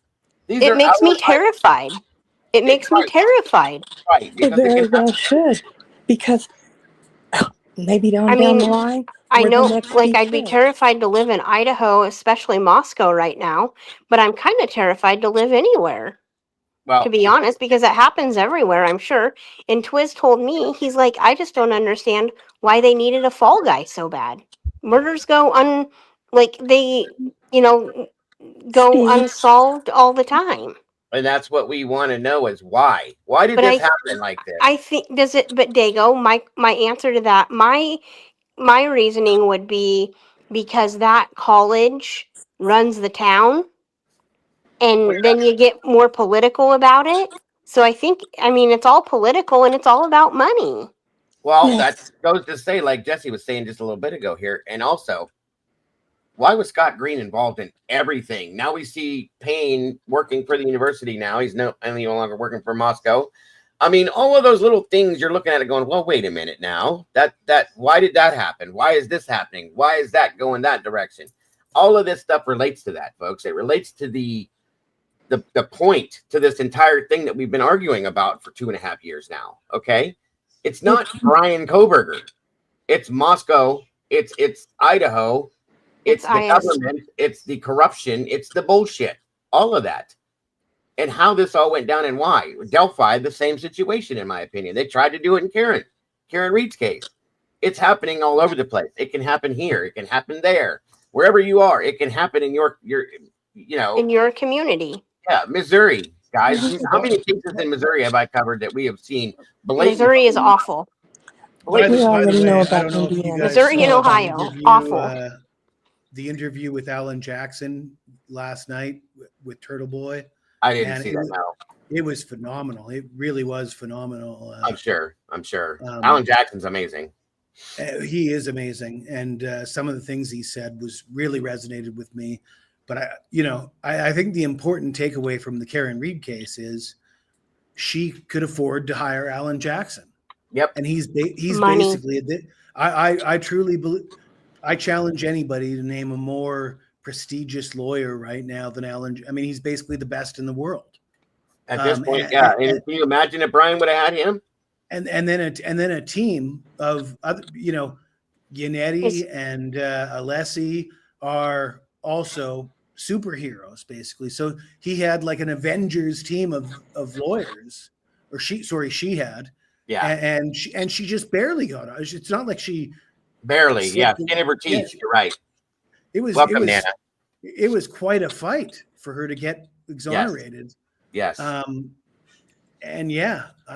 this whole idea that justice was served in the Karen Reed trial, I think is barely. Well, it's not really accurate because it's not, because none of us can afford that, right? Someone's still out there that did that to John. And the rest of us would all have gone down for that. None of us would have ever got that result in that case. No, Oh, I not at all, agree. because we can't afford that type of an attorney. There's the problem. And if we had, like I said, And John and his family are left without who really did it. justice, yeah. And when you really think about it, what would happen to us? We'd be taking a plea deal like Bryan just took. Mm-hmm. Absolutely. Yeah, because again, if Bryan would have had Alan Jackson, not that I don't like Ann Taylor, we all know I do, but I don't feel that she was, how can I state this without being insulting? She did the best she could do. And that's, yeah, and with her, I don't know if anyone else could. I mean, if anyone else could do any better, let me know. No, well, I mean, nobody could. She did the best she could. I mean, you got Santa on one side going, he went in that house as a ninja. Nobody knew. No one screamed. No one seen anything. And ignore that dog barking. You know, the state always has the upper hand. And if you want to jump down a rabbit hole and go, it was a cover-up, then yes. I just wish that Dylan would be more credible. If Bryan had Alan Jackson, Bob Alessi, and Yannetti, I don't think he's taken that plea. I doubt it. That's what I'm saying. I absolutely agree with you, because they would have handled it in a different sense. And Alan Jackson would have stood toe-to-toe with Hitler and told him, I don't give a shit what you I don't know if you guys remember when they fought about the jury instructions for the verdict forms, and Judge Beverly Cannoni said, this is the way we do it in Massachusetts, Mr. Jackson. Mm-hmm. He said, I don't give a shit how you do it.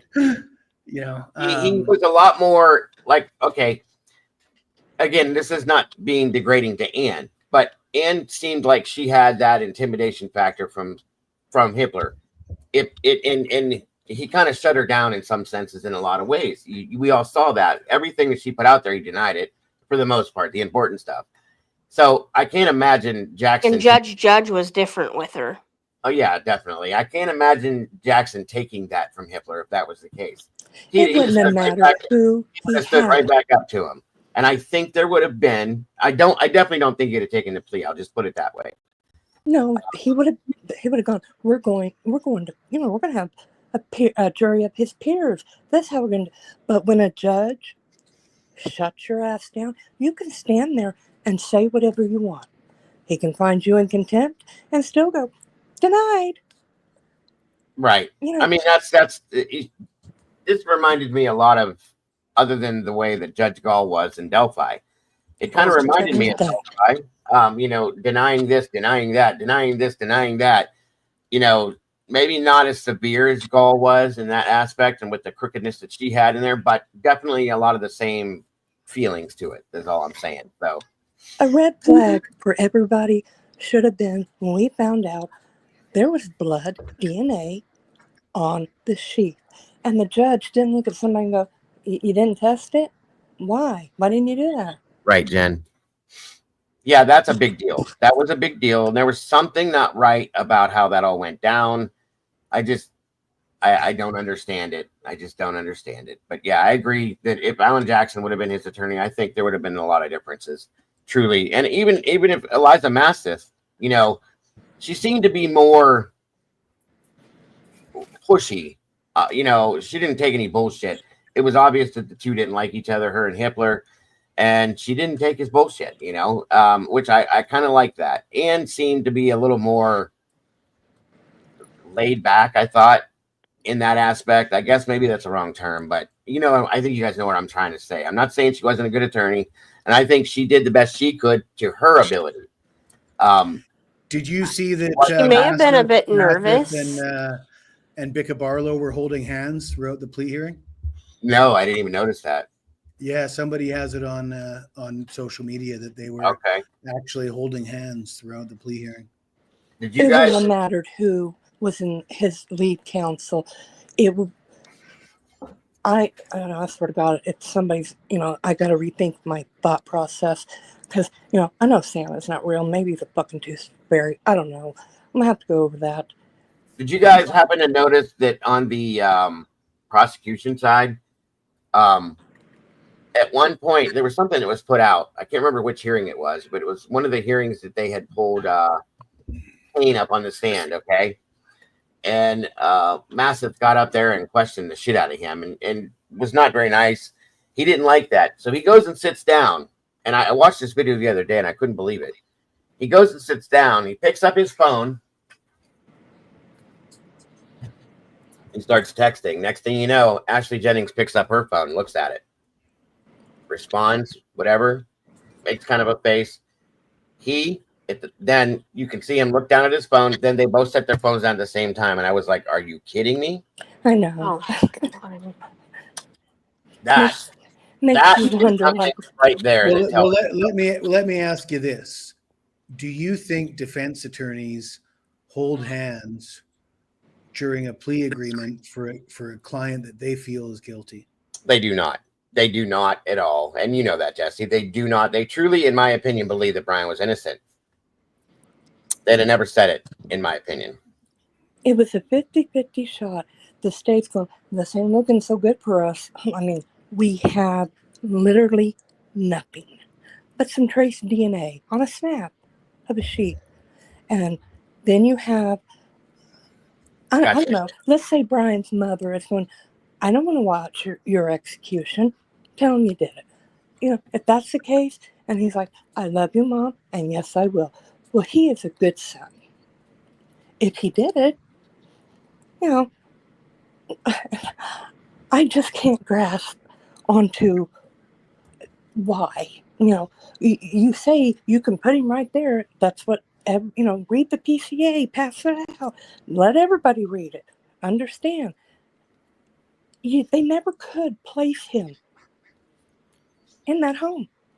They just couldn't. I completely agree, but I do disagree with all the people that are saying that this is a legal maneuver, because I just think, and I'm not a lawyer, It could be. we I have to don't know. realize, I mean, it seems pretty clear to me that when you plead guilty, it then becomes so much more, I mean, it's so much more difficult to fight after a guilty plea. I mean, it takes away Yeah. a lot of options, and I just don't see what was gained. I mean, I don't and I've either. heard a lot of lawyers that know more than I do say the same thing, but it was very apparent to me immediately before I heard them say this is, you know, it takes a long time for them to sort through the appeals of a death penalty conviction. I mean, for one thing, if you're convicted in a death penalty case, you get automatic appeals. Within 30 days. I mean, the majority of the time, the death penalty is overturned, and if it is upheld, it takes decades. So, what Doesn't it have to be 20 years? No.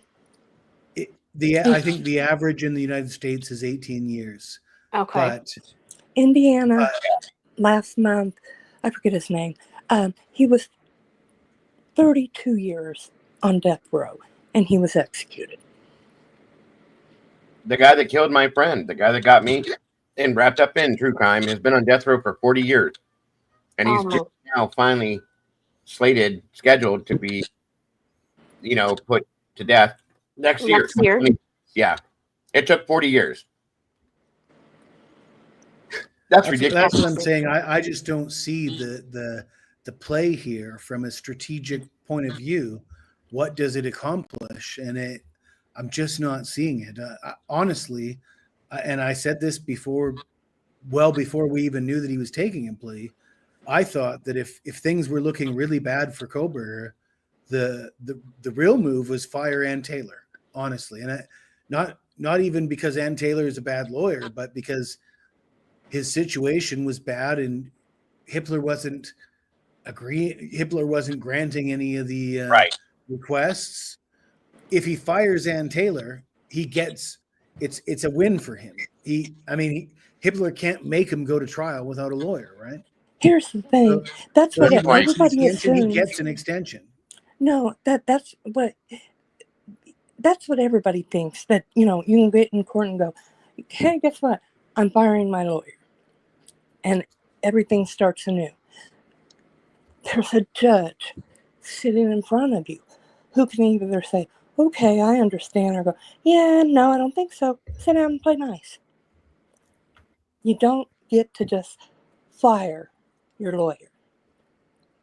My daughter, I sat Well, in I the mean, if your courtroom on my lawyer butt. testifies in open court over and over again that she's not prepared to go to trial, then and then you say, I want to fire my lawyer. It's like, well, but my lawyer has said she's not prepared, Your Honor. I mean, there is checks and balances, there is appeals. And when it gets to appeal and the track record's already laid out, and we can see that the prosecution's not providing the discovery and all, the bias in this. And Morning, as I Jody. said, I'm not a lawyer, but I pay attention to what lawyers say. And a lot of lawyers have said that Hippler's rulings have been completely, specifically about the alternative suspects needing to be driving the same car as Bryan Kohberger. And, there's been a few slip ups where he's shown his bias, and that sets up for an appeal. And I mean, Big time. to me, that process is, there's a lot more options in that process than there is in pleading guilty. I just don't see what you gain from pleading guilty. I really don't. And I'm willing to accept that maybe I just am not seeing it. Maybe something's going on behind the scenes, but I'm not going to, there's a lot of people telling me that something's going on behind the scenes and they have fucking sources. I'd be a fool to believe that if I don't see it. You know what I mean? Like, you can tell me that, but if you're not showing me any proof of that, Sure. why can you believe that? No, agreed. I agreed. And that's the hardest thing about this is I want to believe that there's something else behind this. Basically what you just said, but there is nothing showing us that. That's the problem. So, and that's why I struggle with this. Yeah, I would love to be wrong, by the way. I would fucking love to be wrong. And there is a big grand plan, and it I just don't think I am. It just doesn't make sense. That's what I'm saying. That whole thing, what you just said, it doesn't make sense as to what it could be. That's the problem. Hey, Meg, good to see you, dear. There's a lot of things that what I think it is, though, Jesse. I don't know that it's like a grand plan or something in the background. I think that what I see, this is what I see, and I could be wrong. I probably am. Who knows? With all the misconduct that has gone on in this hearing, whether it be with even the Judge Hippler's made big mistakes, like you said. He one of the things he said, I think Tomboy just said it. He released secret grand jury testimony. You don't do that. He basically threw out a bias to the whole court when he said, no, this doesn't make sense because it doesn't involve the car. You don't say that. A lot of things he said, not to mention everything that the prosecution has done, is absolute prosecutorial misconduct, which should throw this case out if it is brought to the table. This is why I said and I agreed with Steve Gonzalez when he brought this up. When Hippler anointed this special prosecutor and gave Bill the test to do that, as soon as that started, if you noticed, and I think everybody did, they ran from this. Okay, all this bullshit went to hell. They couldn't get away from this case any faster. As soon as that prosecutor came on board, that tells me that it seems to me that they were worried about things being exposed, and they had to hurry up and get this handled. How fast they went through the plea situation was unbelievable to me. I've never seen one go through that fast. Well, we'll hurry up and get the sentencing. Yeah, we can do it the 23rd, guys. We got sentencing in 2 weeks. I don't think I've seen sentencing happen that fast before, but I could be wrong. I've seen a couple months, sometimes 6 months, whatever, but it was boom, boom, boom. And everybody agreed to it. Let's get it done. Let's get it done. Let's get it done. Let's get this out of the way for whatever. Yeah, P. Diddy's sentencing isn't until October. Well, again, like I said, let's hurry up and get this out of the way for whatever reason there is. And I think it relates to this special prosecutor. Like you said before, Jesse, we didn't get the leaker. We didn't get any of that shit. None of it. It's all just been shut down.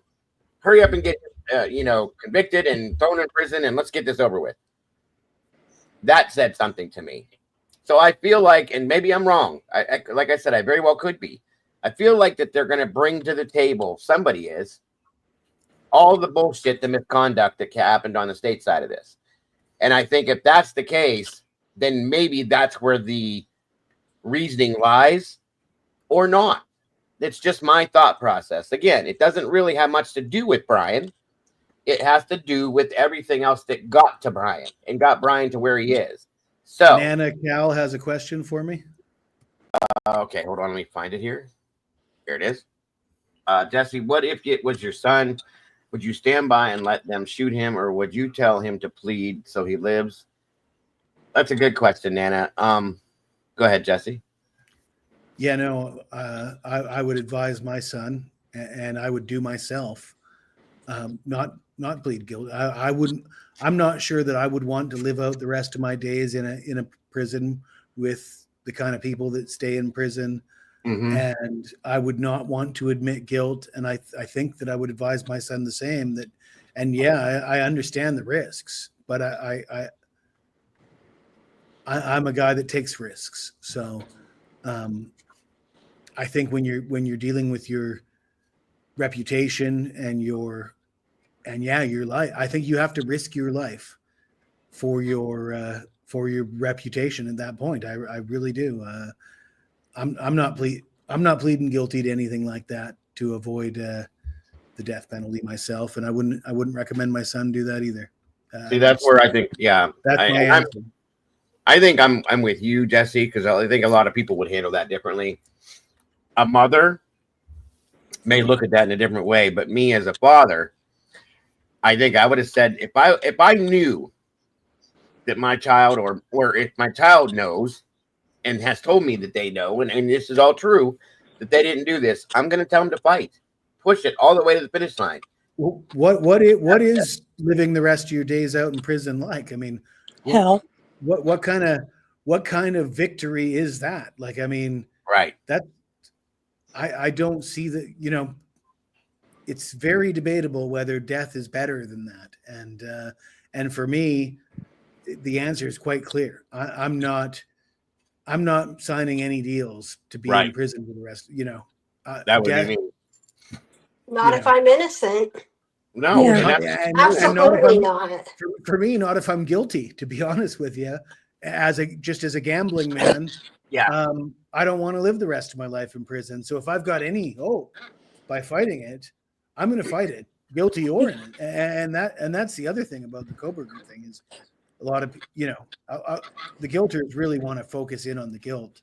I don't think this makes sense if he's guilty.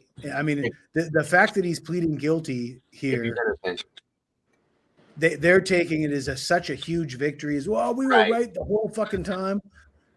Man, this solves nothing. It proves nothing. It doesn't. Right. It's not clean cut. You're right. It doesn't make any fucking sense. It really doesn't. It doesn't provide any answers. I think the worst thing we could do is accept it and move on. I think it's absolutely upon all of us. It's our responsibility. If you got to look at the society that you live in and what you want to experience for the rest of your life.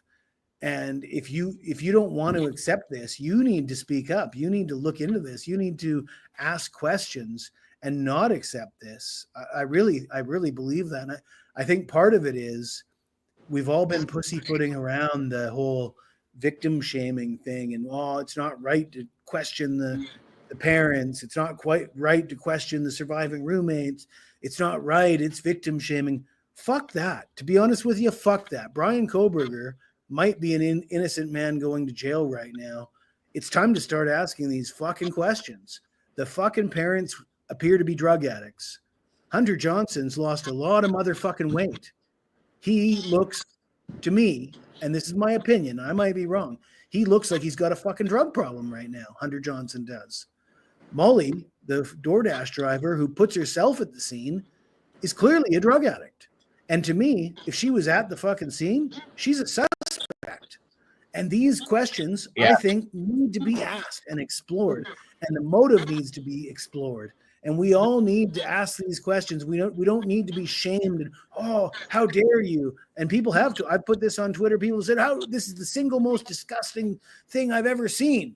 Well, you could call it the single most disgusting thing. It's probably the single most sensible thing you've ever seen. Why haven't we been asking this earlier? Honestly.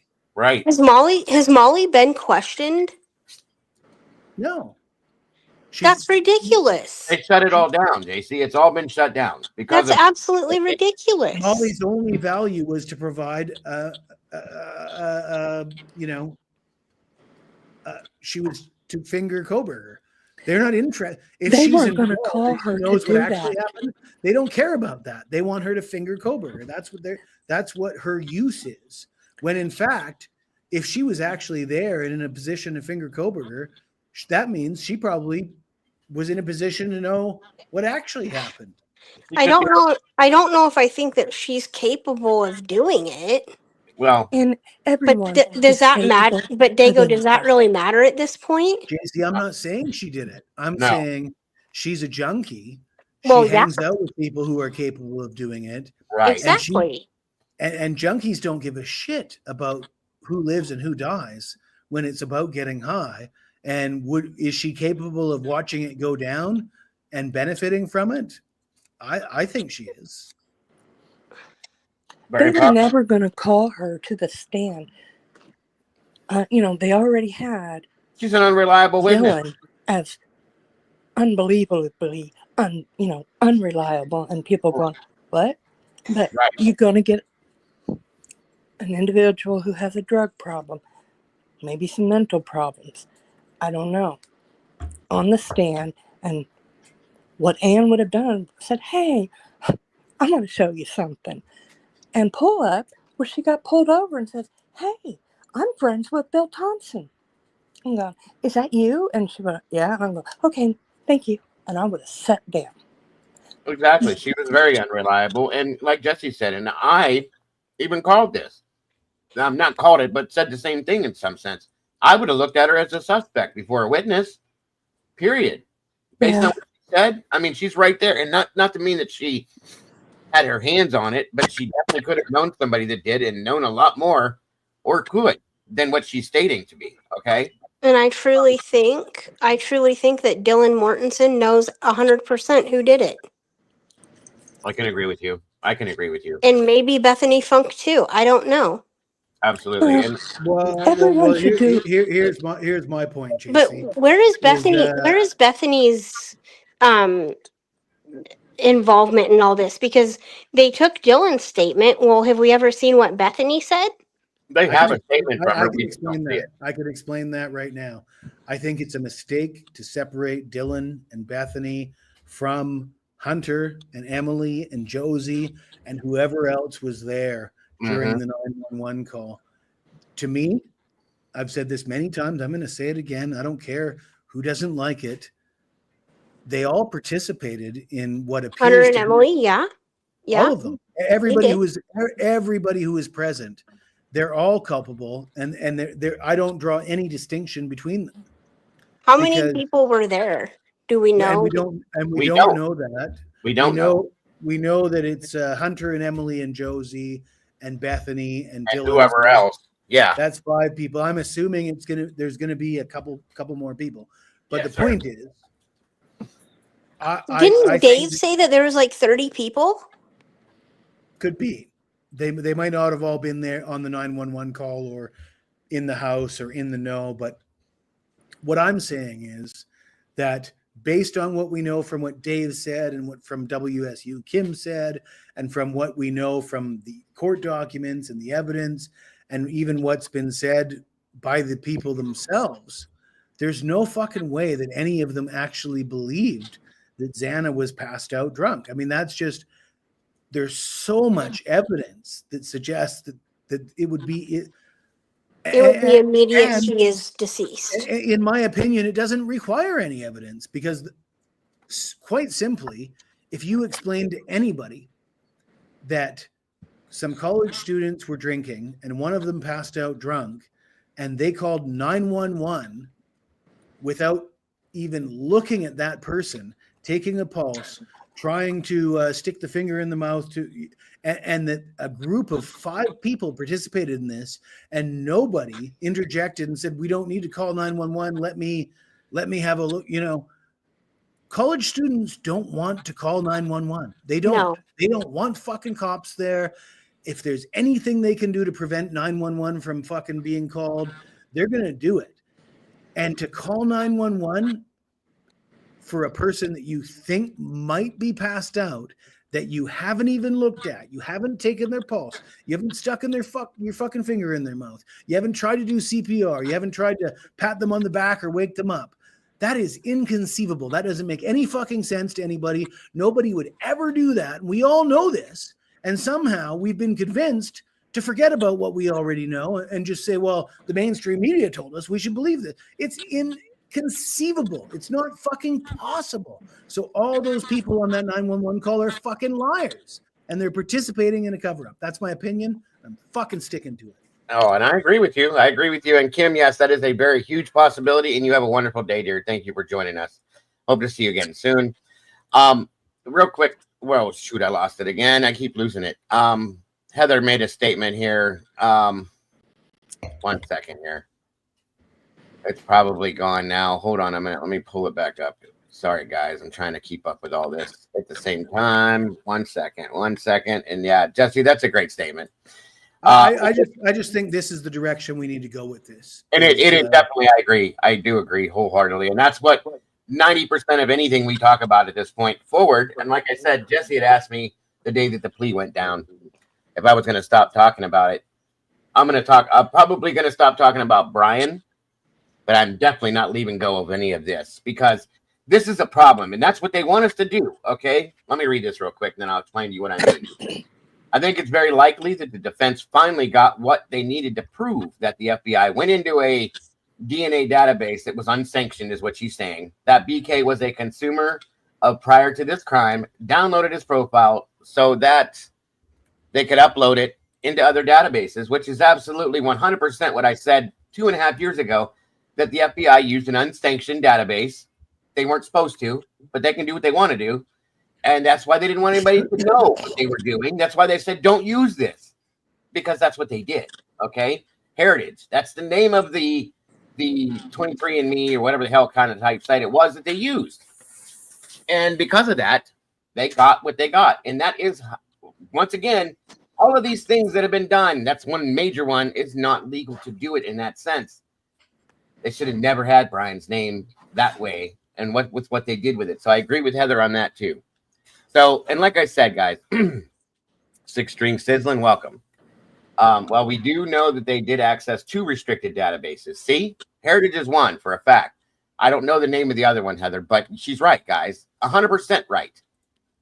And we're just supposed to let that go. They just want us to say, okay, he's guilty. He's going to prison. Now move on, folks. Stop talking about it. Leave it go. Move on. I'm not doing that. Because guess what's going to happen if I do that? It's going to happen again and again and again and again and again. And if whether I talk about it, Jesse talks about it, JC, any of us talk about it, it's probably still going to happen. But the more we talk about it, the more attention's brought to it, the more people will see what's going on and realize maybe if we make enough noise about it, maybe they will stop doing so much of it. I don't know. I'm probably wrong. But it bothers the shit out of me that this happens the way it happens all the time. So much. And we're just supposed to say, okay, I guess that's how life goes. No. I'd like to address Rodri's comment about Hunter Johnson.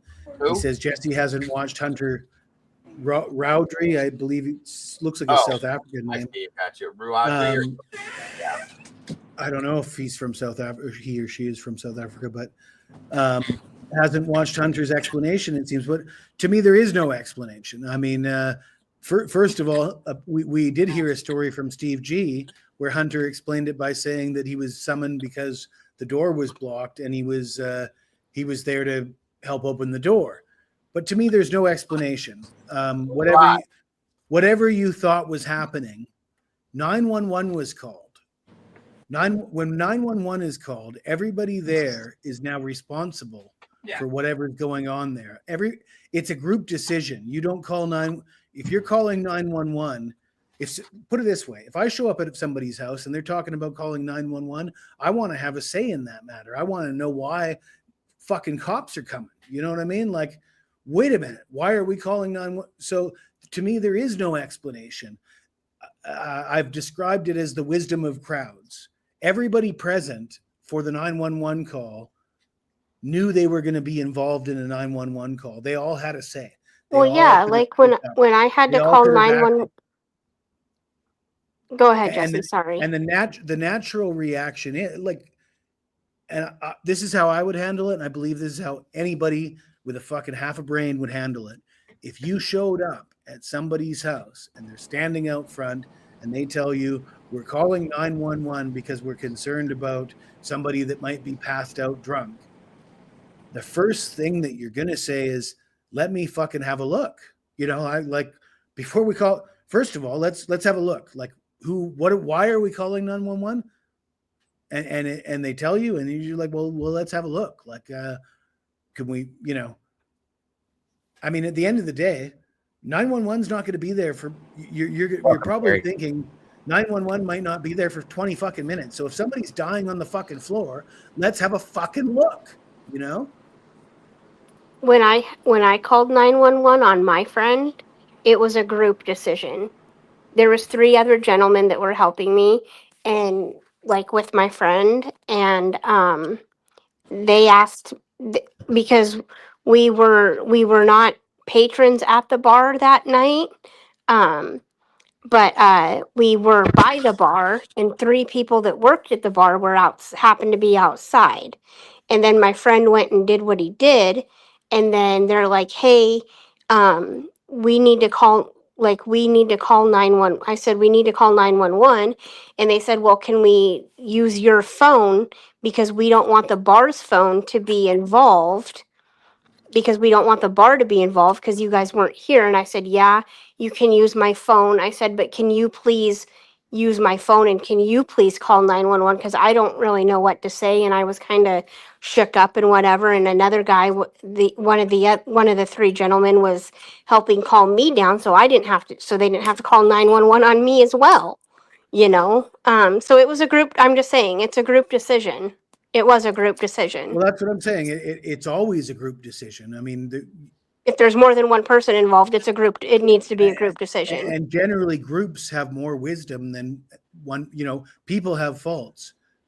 Usually groups, in a group, there's usually somebody that knows what the fuck they're doing. That has some sense. Like I said, if somebody's apparently drunk and passed out to the point we're calling 911, the obvious answer is, fuck, we need to check on that person, you know, take their pulse, stick our finger in their mouth, do CPR. You know, we don't need to stand out in front of the house with our thumbs up our ass going, maybe she's drunk and passed out, let's call 911. It's a ridiculous story. It makes no fucking sense, honestly. And Rory says that he was trying to protect the girls. He knew what was going on. Well, he didn't say that on the 911 call. He spoke to the 911 operator, and he didn't say anything about that. And he didn't say anything about the red stuff being all over.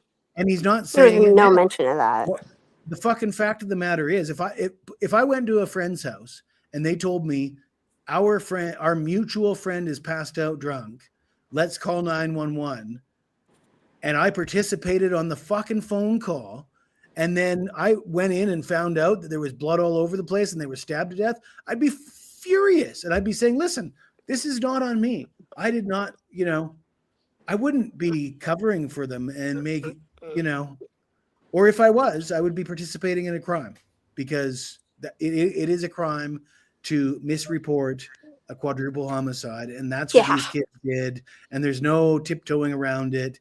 There's no way that they didn't know. And you know, this whole, he was trying to protect them. I don't know. Is there a caveat in the law for misreporting a quadruple homicide, that if you were trying to protect some vulnerable blondes, it's okay? Like, is that the way the law is written? So if you break the law and you commit a felony but you do so to protect some vulnerable blondes. It's okay. Is that the that would way never that would is that, never is that go how it anywhere. works? No. That would never go anywhere because somebody could say, well, they are all dumbasses. What do you want? Well, Hungover, that's their age will be tweaking, brought into whatever. effect. But one of the reasons That's I what I'm keep saying. I'm thinking, sick of that. I'm sick of giving them a pass and Yeah. saying they're vulnerable and dumb and they don't know. That's bullshit, man. They knew. that's They why knew. people get away with so much shit. Jesse's right, and maybe that's one of the reasons why Hunter looks like shit. Maybe it's because he knows something, and it's driving him insane. And if he does, and he's not telling the truth on it, then he deserves that. Okay, that could very well be why he looks like he does, or along with what Jesse's saying. Who knows? Because think about what that will do to you. Holding on to something like that for that long that is not what really happened, and you know the truth, and you know what you were involved in. Think about it, guys. Think about what that would do to your mind and your soul. It's gonna Even though BK pleaded guilty, I will never give Dylan or Bethany a pass. Here's a PSA. We can't.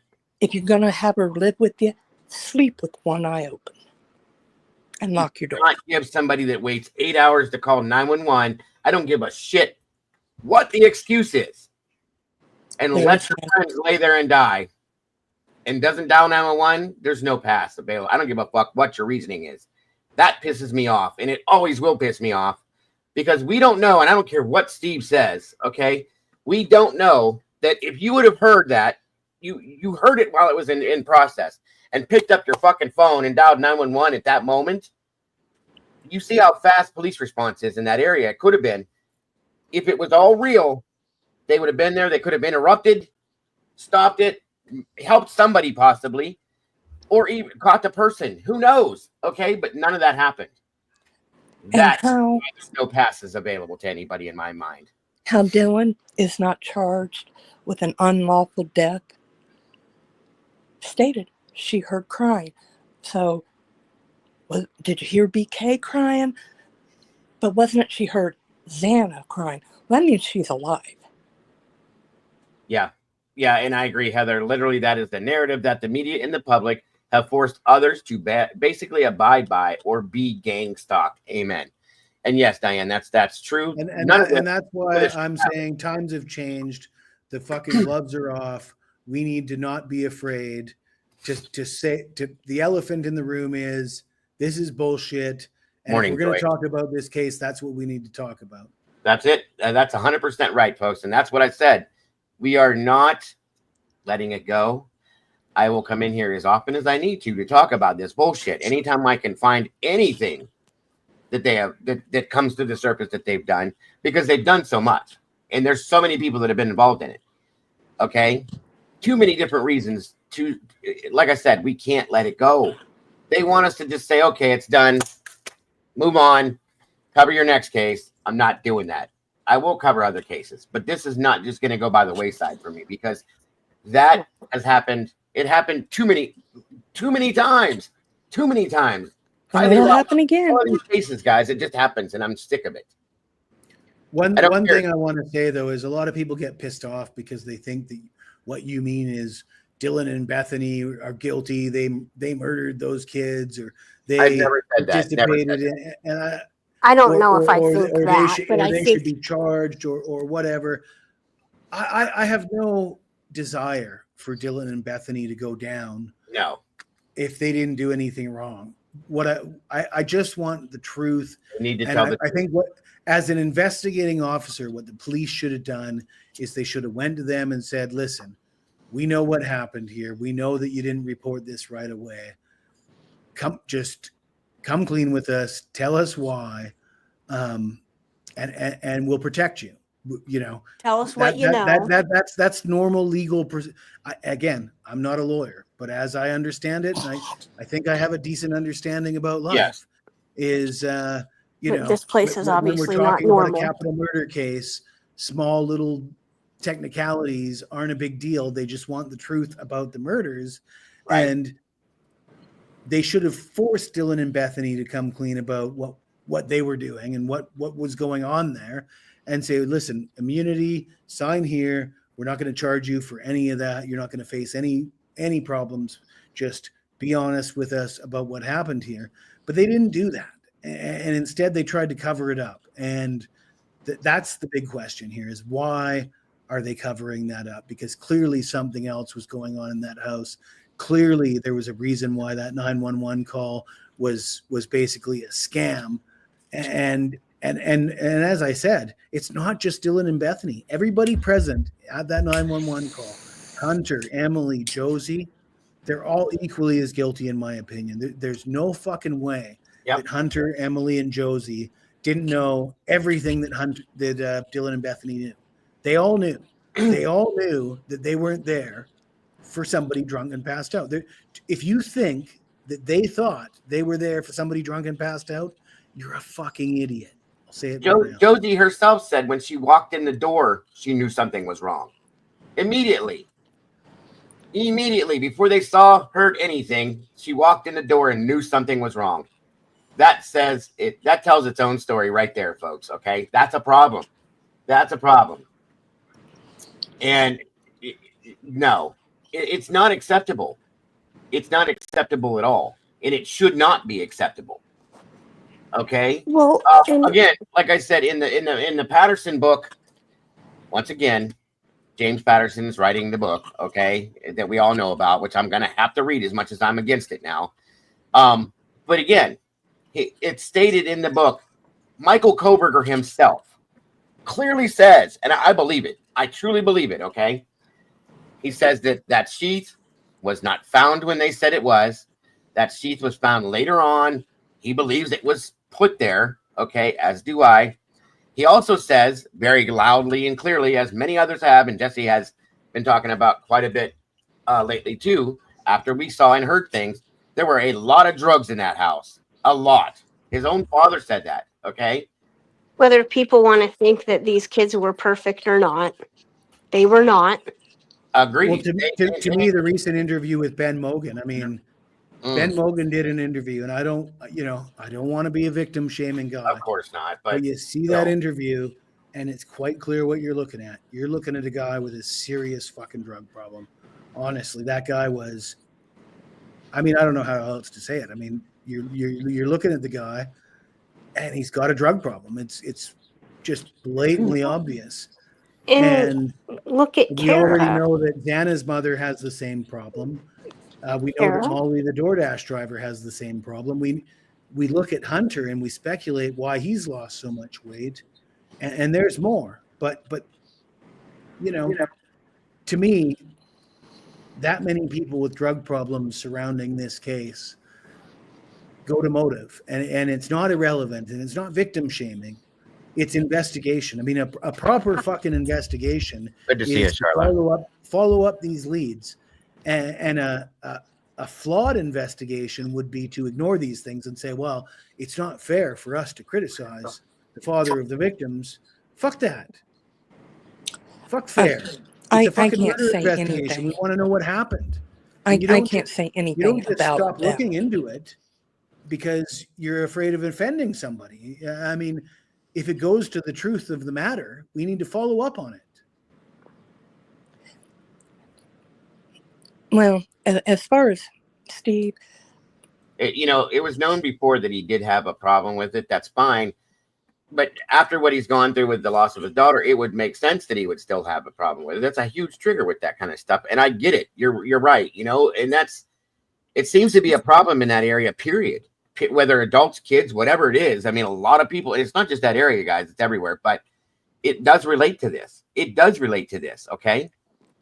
And that's a problem. That's a huge problem with this. Listen, if Ben Mogan's drug use has nothing to do with this crime, fine. But am I wrong for questioning it? No. Fuck no. I mean, we need to know these things. We need to question it and get to the answer. That's the way you do a murder. You don't avoid subjects like this in a murder investigation. Do you? I mean, well, see, that's the problem, Jesse, and I think that happens. Well, and Maddie, this whole case. Go ahead, JC. And Maddie is the obvious target. To an extent, yes. Yes, I agree. I agree. It could be. She could be for sure. I've changed my thoughts on that around a couple times, but yeah, you could be right And on that. If Ben has a problem and Maddie was the target, they could have been trying to hurt Ben by getting Maddie. And Xana as well. A lot of people believe this was a message, and I can see that too. Okay, that there was a message that was trying to be sent here. I truly can see it. When you There go back to was. the fact that you understood that the suspect's father himself is stating there were a lot of drugs in that house. Dave has stated in his interview there were drugs in and out of that house, that they were selling them, buying them, whatever. Kim stated there were drugs all through that house. But some Kim is channels won't let us. about Some drugs. channels Okay? won't let us Steve, say Steve that there G was said those drugs kids in the weren't cleaning. house. It's not like those kids were cleaning up. Oops, you know. He And says it too. Yeah, Steve says it. Okay. Yeah. And I don't mean to be. I respect what you think and what you've said, JC. But I truly, at this point, have felt that Xana and Ethan were the main targets. That's where I'm at with this now. Okay, that's just me. And if you guys disagree, I respect it. I do. I respect others' thoughts on this whole thing. I think they could have been too. I truly do. I'm not even saying that drugs are the reason for this crime, but There's a relationship. What I'm saying is we've been blocked from talking about it. So why have we been discouraged from talking about it? Thank you, Jesse, for because bringing that back. there is a lot of drugs around this crime. We've been discouraged from talking about it. Whether or not that The kids were in a sorority and a fraternity. I mean, It doesn't even have to be that. You're right, though. let's be real. Like, all sororities and fraternities are innocent, right? Look at how many fraternity deaths we've had. There's definitely Hazings and everything. yeah, but two of the parents basically have drug issues and have drug charges, and there were three, Jesse. Three of them actually. Okay, three, yeah, and they're. But the thing is, I'm not going to say that they are informants or CIs, but their sentences would be consistent with that. I think that's fair to say. When you look at what they were charged with and what they were sentenced with, that would be consistent with providing information. All right, is that fair? I think that's fair. Yeah, and that's what I was going to say. And then I'm going to suggest it's just fair to look into it. It's fair to explore that narrative. Of course, it should have been a long time ago. It's totally unfair to say that we shouldn't do it. Well, and like you said, and that's what I was going to say, and I lost my train of thought for a minute. And great points, Heather. Very good points, dear. We were kind of shut down. Okay, we weren't for the longest time. We weren't even allowed to talk about Dylan and Bethany. We weren't allowed to talk about this. We weren't allowed to talk about that. Well, you can't say that. You're victim shaming. You can't say this because of this and that and everything else. Like Jesse said, fuck that. The gloves are off, folks. They've been off because in that point, 2.5 years, everything was hidden. We were all quiet. We were good little boys and girls, did what we were told to do and waited and trusted the process. And look where it got us. Look where it got Bryan Kohberger at this point. Everything has been sat on and been shut down and shushed and quieted down and don't do this and don't do that. That's bullshit. And then the text messages came out. That's exactly what they wanted. And then the 911 calls came out. And go through and nobody says a word. I'm done with that. That's the whole flipping problem with this thing. And I'm just over it. That's the biggest issue. You mentioned Bryan Kohberger, Dago. I want to say, forget about Bryan Kohberger because Bryan Kohberger is you. It's you, it's me, it's JC, it's Diane, it's all of us. If it can happen to Bryan, it can happen to us. So let's not make this about Bryan Kohberger because anything that can happen to Bryan Kohberger can happen to you. And if you don't care about that, if you're not worried about his rights, then you're not worried about your rights. Right. And you're not worried about my rights. And I personally want my fucking rights. So I don't want to see this swept under the rug and be told that I'm not allowed to talk about the drugs or the roommates or the 911 call. I want to talk about that. I want to talk about that all day and every day. And that's it. That's the whole point right there. Why can't we? And somebody asked me in chat, who's shut down by who? who's stopping it. We were shamed for it. We were shamed, and shame on you for saying that. Shame on you for talking about this. No, no, no, Shame no, no. on shame I, on I, Willie for asking more questions. Shame I'll tell on you, I shared a picture of Ben Mogan, Kara Kernodle, Molly McMichael, and Hunter Johnson on Twitter, and the only thing I said is, do you think that this case involves drugs? And the picture of those 4 people.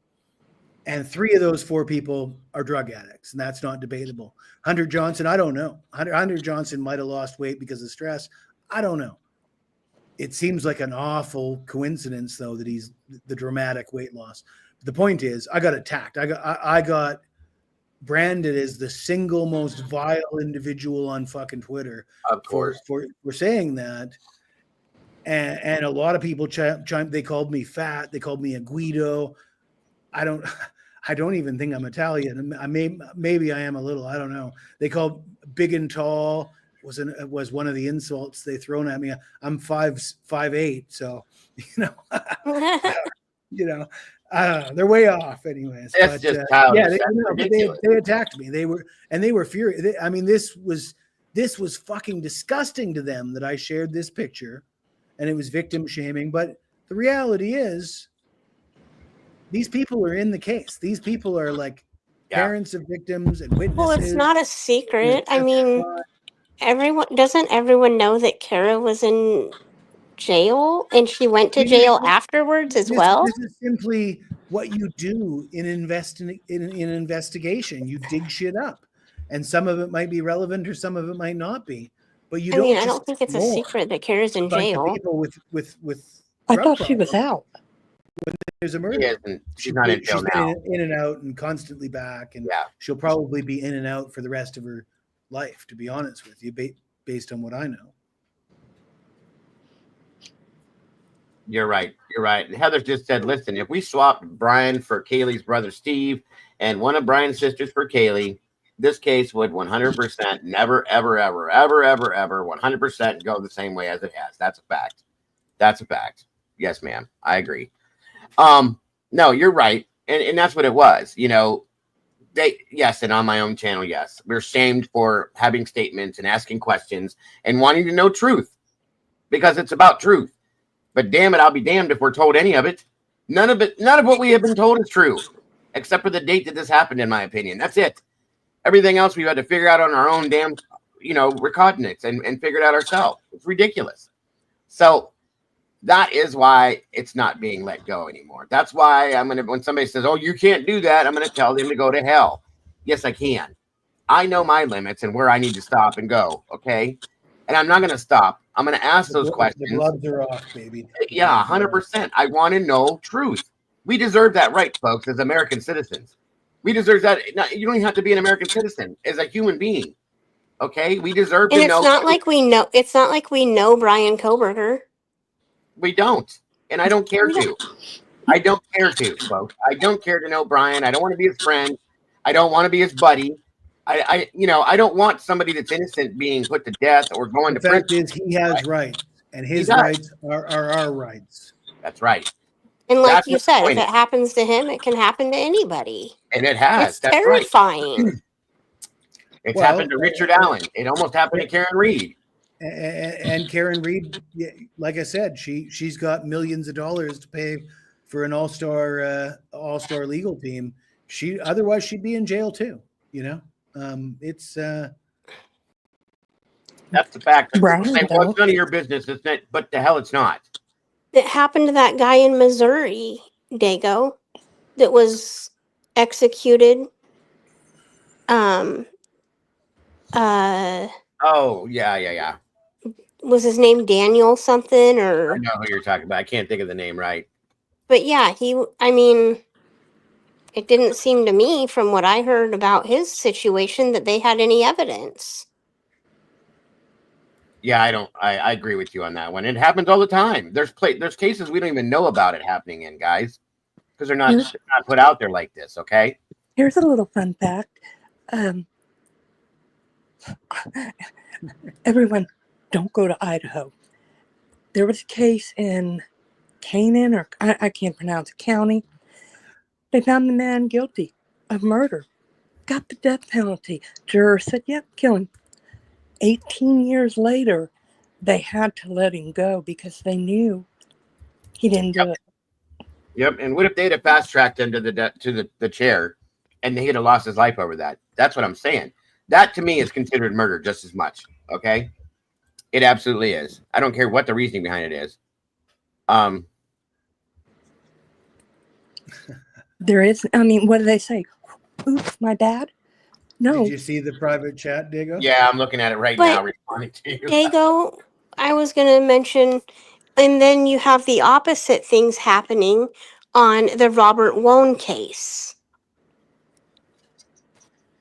The who? Robert Wone, I don't know.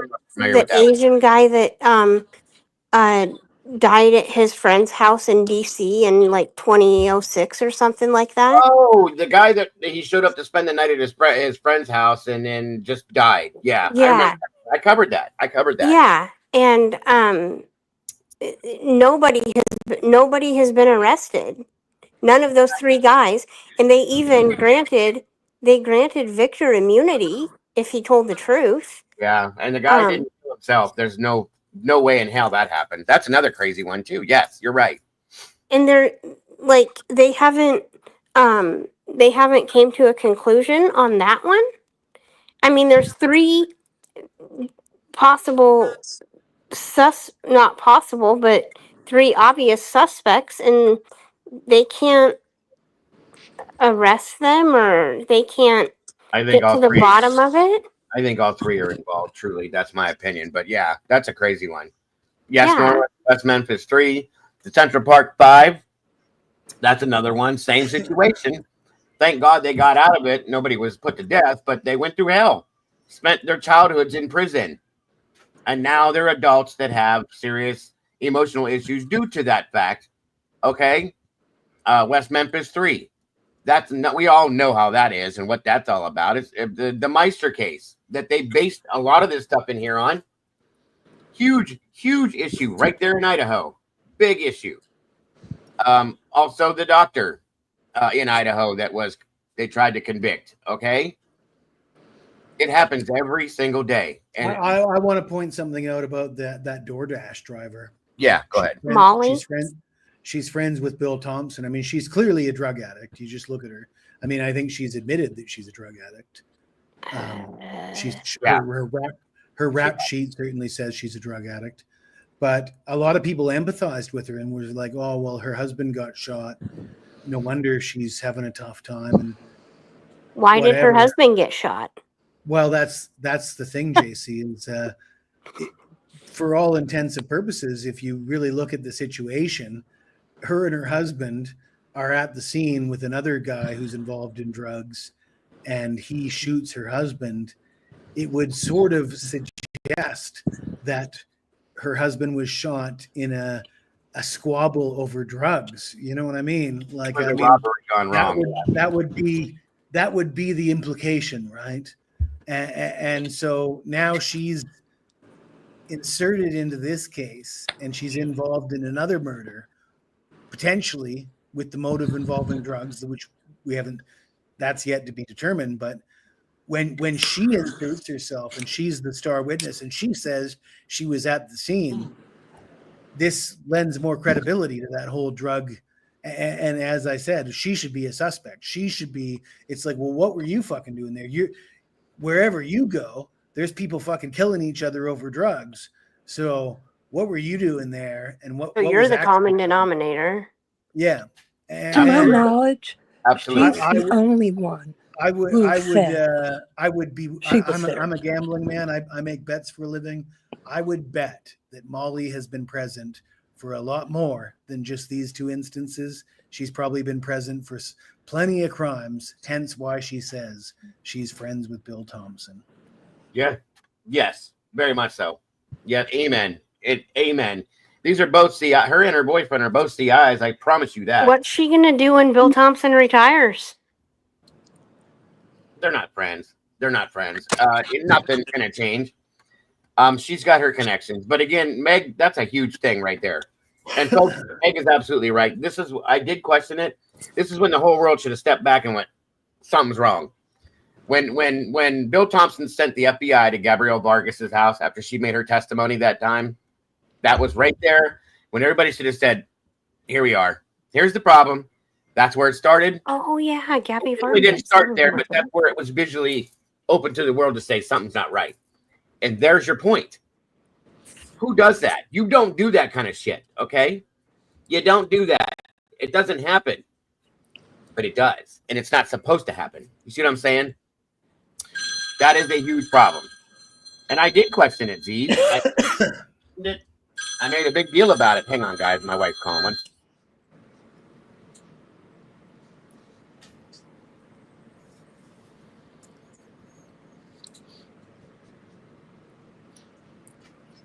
I think it was a scare tactic, you know. Well, So I mean, she there's kind been a of lot of stepped back. intimidation tactics, like I said. They've been intimidating us not to talk about the victims, not to talk about the drugs. And one thing that I want to make clear is, in the beginning, if you rewind to the very beginning, there was news reports out of Moscow about a quadruple stabbing and a quadruple murder, and we heard sort of rumors of 2 surviving roommates. And the first thought was, well, they must have been injured and like survived their injuries, right? That's what most people thought. And then when we heard that they like didn't have a scratch on them, it was like, well, maybe they were drugged, or maybe they were tied up, or, you know. I just don't understand. I mean, if Dylan and Bethany weren't involved in this, why is there not 6 victims? Well, quite clearly, They were not there. There is an for answer them, for that. obviously. They what? They were not there for Dylan or Bethany. And again, I'm going to say, whoever, and I think Bethany's getting married. Dude, sleep with one eye open. I think Just she saying. already got married. That's the thing that Diane just said, that they weren't there for those 2. They weren't. If that doesn't give you involvement, what does? Okay? Yeah. Well, I didn't say they weren't involved. Let me back. No. I know you didn't. I'm making a statement, though. If your statement makes a lot of sense, they were not there for those 2. Whoever killed those kids was not there for those 2. And that tells you that there is involvement right there. It should. That is involvement, because they were part of a plan that was taken out and they were not killed. That should show involvement. Let me backtrack a little bit, because I was trying to take this from point A to point B, and I was trying to go all the way back to the initial reports when we first heard about a quadruple stabbing in Moscow, and the initial media reports of surviving victims calling 911 at noon the next day. And as I said, initially people only assumed that they must have been injured and survived their injuries. And then people assumed that they must have been drugged or tied up or something, because nobody thought it was plausible that they were just there in the house and didn't hear or see anything. That was not even considered by anybody. Mainstream media, Ashley Bamfield, Bryan Anton, all of them. None of them considered that because it doesn't make any fucking sense, right?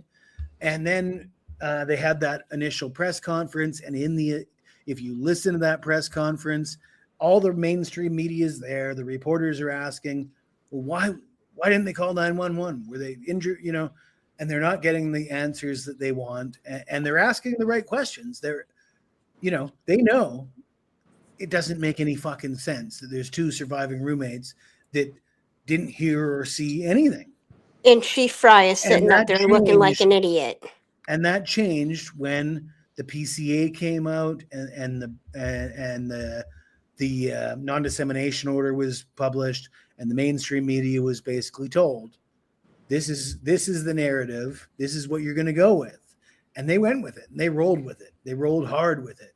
And then everybody else fell in line. Drunk Turkey Daniel decided to completely revamp his channel, fire his best friends, and become a fucking hardcore guilder.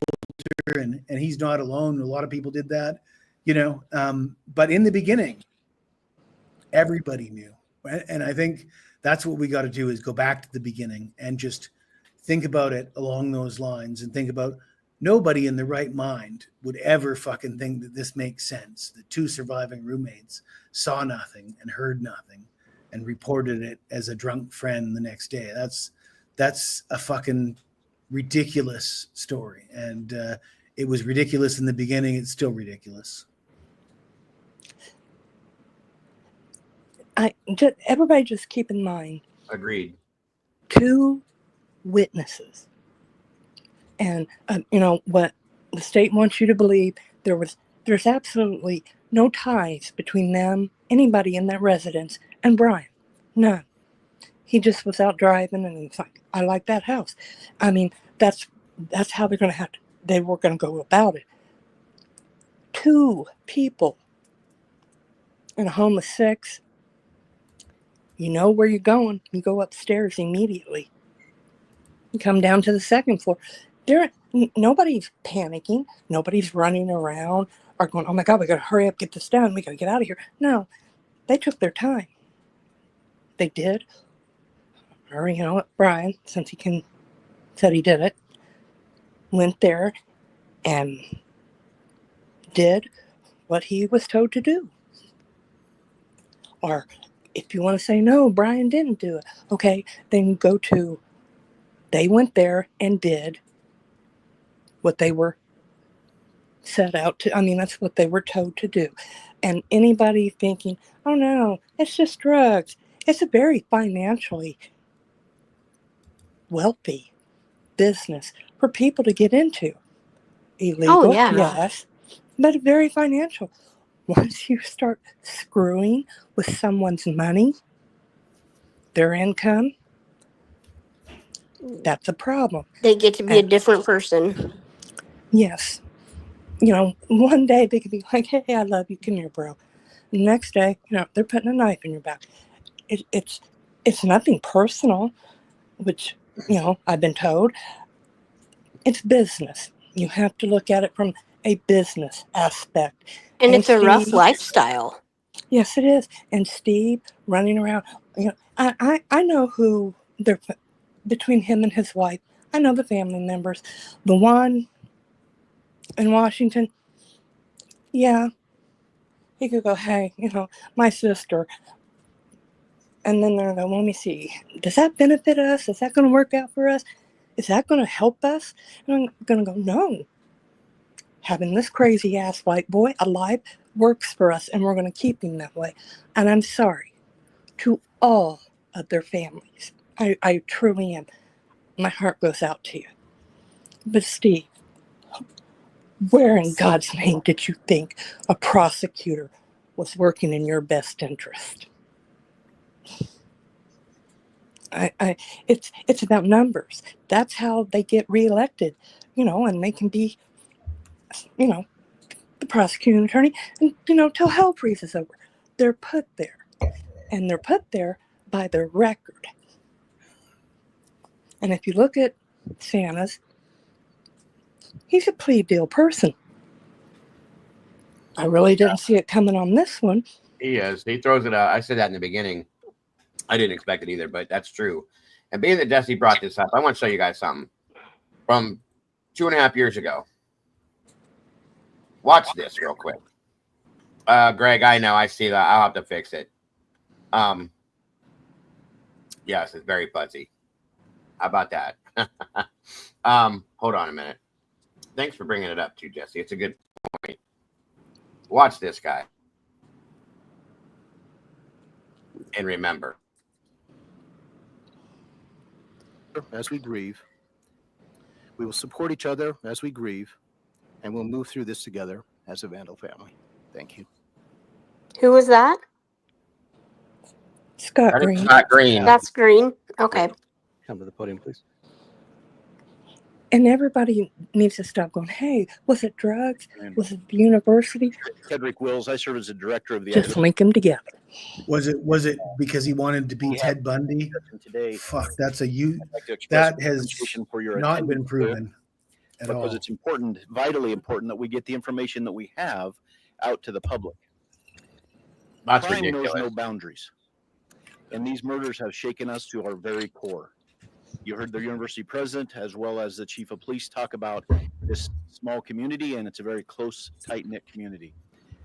And our hearts break for the families that's lost their loved ones, the University of Idaho, the Moscow community, and even within our entire state. Be assured, the Idaho State Police is firmly in support of the work that the Moscow Police Department is doing, and we are providing every resource that we can to make sure that this comes to a conclusion, and the person or people that this is responsible are brought to justice. It's so important that you understand that this takes a team effort. This is teamwork with the university, with this Moscow City Police Department, the Latah County Sheriff's Office, the Idaho State Police, and the Federal Bureau of Investigation. It takes everybody to be able to do this. And it's a balancing act. It's a balancing act of getting the community the information that they need to have with making sure that we provide a case that the Latah County Prosecutor's Office can go forward with.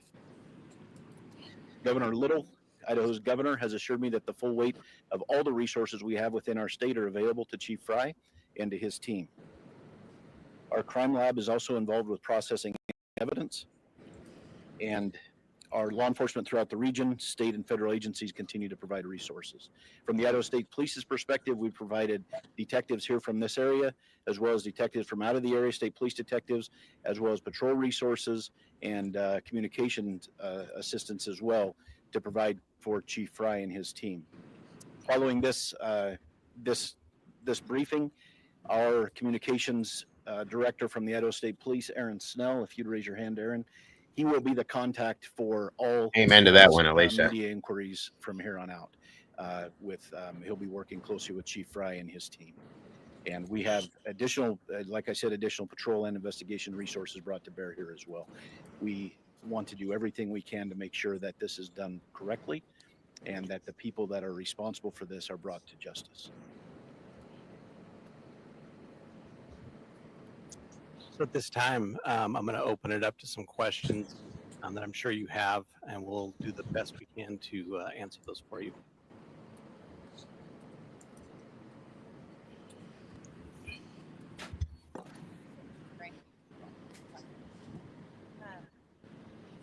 I'm Amanda Rowley from the news. You mentioned that there's an indication that it's an isolated, targeted incident, and there is an individual somewhere. Can you give us a reason as to why there's that belief there is a suspect? And can you also give a little more information on the forced entry? There's no sign of forced entry, but was the door, did it seem like any of the entries were left unlocked by the police? I'll answer the last part there just because it's at the front end of my mind. We're not 100% sure if the door was unlocked. There was no damage to anything, and the door was still open when we got there. Yeah. If you'd like me to read. No, I think I haven't. In these cases, we take the totality of the things that we see, and they're very dynamic, right? And they're very big. And there's a lot of information. We try to take that information, and some of it we can't share with you, correct? But we try to take that information. We try to make the best educated decision we can. We review that as a team with our detectives, along with our prosecutors, along with the university, and we try to make that best decision on that. So we, at that time, believed that there was no threat, and our goal is to provide safety for this community. That's why we're bringing in the resources we're bringing. We want it close to this, and we want to do everything we can to let the people in our community know that we care. We want them to feel safe. We want them to be safe, and we're going to do everything we can to do that. You asked for videos or anything to help put together that timeline. We obtained a copy of each video and family members saw that's very much identified Natty and food truck ordering food. Is the police department, our investigators, aware of that video, and has it helped put together that time? We are aware of that video, and it has helped. It gives us a time and space where we know that two of our victims were, and that helps us a ton, and we'll continue to follow up all leads that we can and continue to gather those. That night. This will be the last one. Okay, I understand. Not that we know of, not at the home. We know that the other, let me get the names exactly right here. We know that Zaina and Ethan were at a different party on campus. But that timeline will still help us if other people know about that.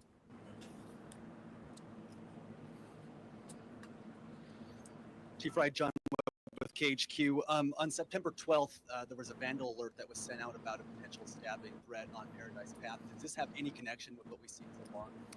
Not that we know of it, but we're following up every lead. Every piece of information we get, we are following up to ensure that nothing has gone unturned. We want to have the individual identified, who is the suspect of this eventually. So we are literally looking into every aspect of everything. You guys have said repeatedly that there's no threat to the public, but we don't know who the suspect is. We don't know where he's at. How is there no threat to the public? Well, that's kind of an unknown. Like I said, we took the information that we had at the time, but we do need to be aware the individual. And that should have told us something in the very beginning right there, that they claimed so quickly that there was no threat to the public because they knew at that point, in my opinion, what they needed to know. That's again, my opinion. Again, I don't expect people to agree or feel any kind of way, but that's something I've thought for a long time. So, Well, if it's a drug house, you know that it's a targeted attack. right, right. They know that the motive is most likely drugs. And if you're not involved in drugs and drug dealing, you probably don't have anything to worry about. Good point. That's a good. Hey, Kat, good to see you. Yvonne, good to see you all. Yes, I can agree with you, sir. Well, it's still out there, right? We need to be vigilant. We need to watch out for our neighbors. We're a community policing community. We've said that for years, and it's a community that watches out for each other. We need to continue to do that until we can close this off and make an arrest. Why has there been such limited information over the past couple of days? I mean, we're 4 days into this. Why has it been so limited? That's a difficult. We have a lot of information coming in, and we have tried to push out some information through press releases. The reality is, I probably should have been standing here a day or so ago, but I'm here now. We're going to continue to be here. We're going to continue to give you the information we can. You also should have been to the scene of the crime a lot earlier too. I've worked here for 27 years. I want this community to be the safest community around. So the mayor's called it a crime of passion. Is there any indication that that's true? We're looking into every. Exactly. That shelter-in-place situation was over within an hour. They had no idea who had done this, according to them, and that was canceled that fast. Come on, come on. That's ridiculous. Aspect of this, I'm not going to stipulate whether it's one thing or another. We're going to continue to investigate. Exactly, Alicia. Through evidence, we'll get that. So, one last question, if I could repeat. Have we looked at any boyfriends or any ex-boyfriends, any spouses as a potential suspect? I will tell you, we are looking at everyone. Every tip we get, every lead we get. There's no one that we're not going to talk to. There's no one we're not going to interview. There's no one that we're not going to look into.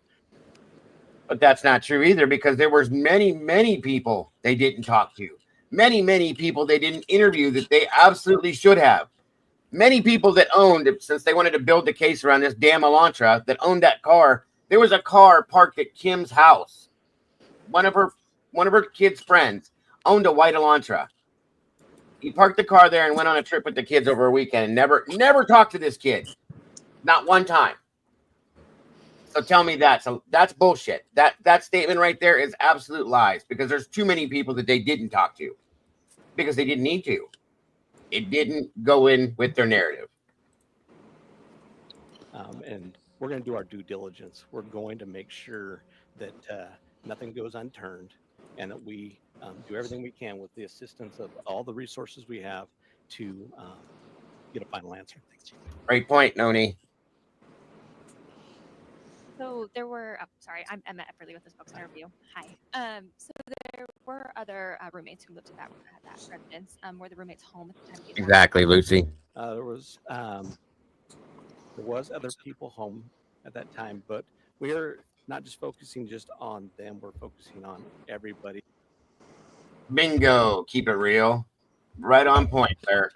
Moscow PD was never going to be real and say drug house. It would put a stain on Moscow, Idaho. God forbid the truth come out, because what they were, this is why Scott was involved in everything that was stated, and why everything had to be written and spoken about a certain type of way. We could not say the word drugs, that they have a drug issue on that campus. They couldn't do that because guess what? That's going to let parents look at that and say, well, we're not going to be going to Idaho. They got a lot of drug issues there. Not to say that every campus doesn't. But if it would have came public at that point, it would have lowered their enrollment, folks. When you lower the enrollment, the money goes down. When the money goes down, the town goes down. We have a lot of issues in with this thing, and there's a big point right there. This is all political and money driven, folks, and has been. The investigation, at least, in my opinion, has been from the beginning. Sorry, Dago, yes. wasn't there ATF, FBI, and all that drug task force and all that going on in Moscow or in that area? There were two parallel investigations going on involving the FBI and the DEA before these murders happened, and they were on the ground, on foot, intermingled with students at Idaho University as well as Washington, from my understanding. And that was put out there by interviews from other students, okay, and Kim and other people that have talked about it. It's just a fact, okay? It was proven. God rest wisdom speaks, but she proved it. She found the details and proved it. It absolutely was going on. So if you're going to tell me that has no bearing on what happened here, you're lying. You're lying. It has to have something to do with it. It truly does, okay? Think about this. You're an elected official. You have an untarnished reputation. People think you are a good person in general. But you're in bed with the devil. A financial deal has been made. You shook hands with him and said, yeah, you can run everything through here and let me know when you're coming through, because I'll put everybody 90 miles away from you and you're in the good. And then the people you shook hands with, I don't think there was a message. It just wasn't. It wasn't anybody. I think Xana's mom and Maddie's stepmom did not help anything, but everyone in Idaho should wonder who shook hands with them, who was financially gaining, and has the federal. And you're going, federal government, FBI, everybody's there, and then the people you shook hands with and said, "Hey, we're all good." Walk right into your community, send you a message, and you're going, "What?" Yeah. People, CIs, whatever you want to call them, it doesn't help. But what's worse is when bigwigs in the community have their hand in the same thing. So you got, they got the feds all over the place. They got 4 dead students, individuals, and I'm not saying all cops are bad. They're not. Not all of them are. That's Some true. are good. Some are not. And the ones that are financially gaining, I mean, do you want to go to jail because you're a sheriff or a chief or whatever of a town, city, and you just had four homicides in just one night? Yep. That's a good point. Cops and rats do not do well in prison. That's true. That is true.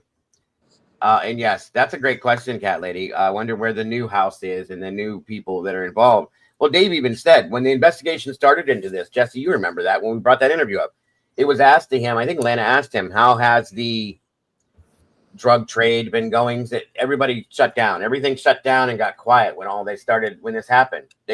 Everything went quiet, guys. Are you talking about the interview with Dave? Yeah, you remember that.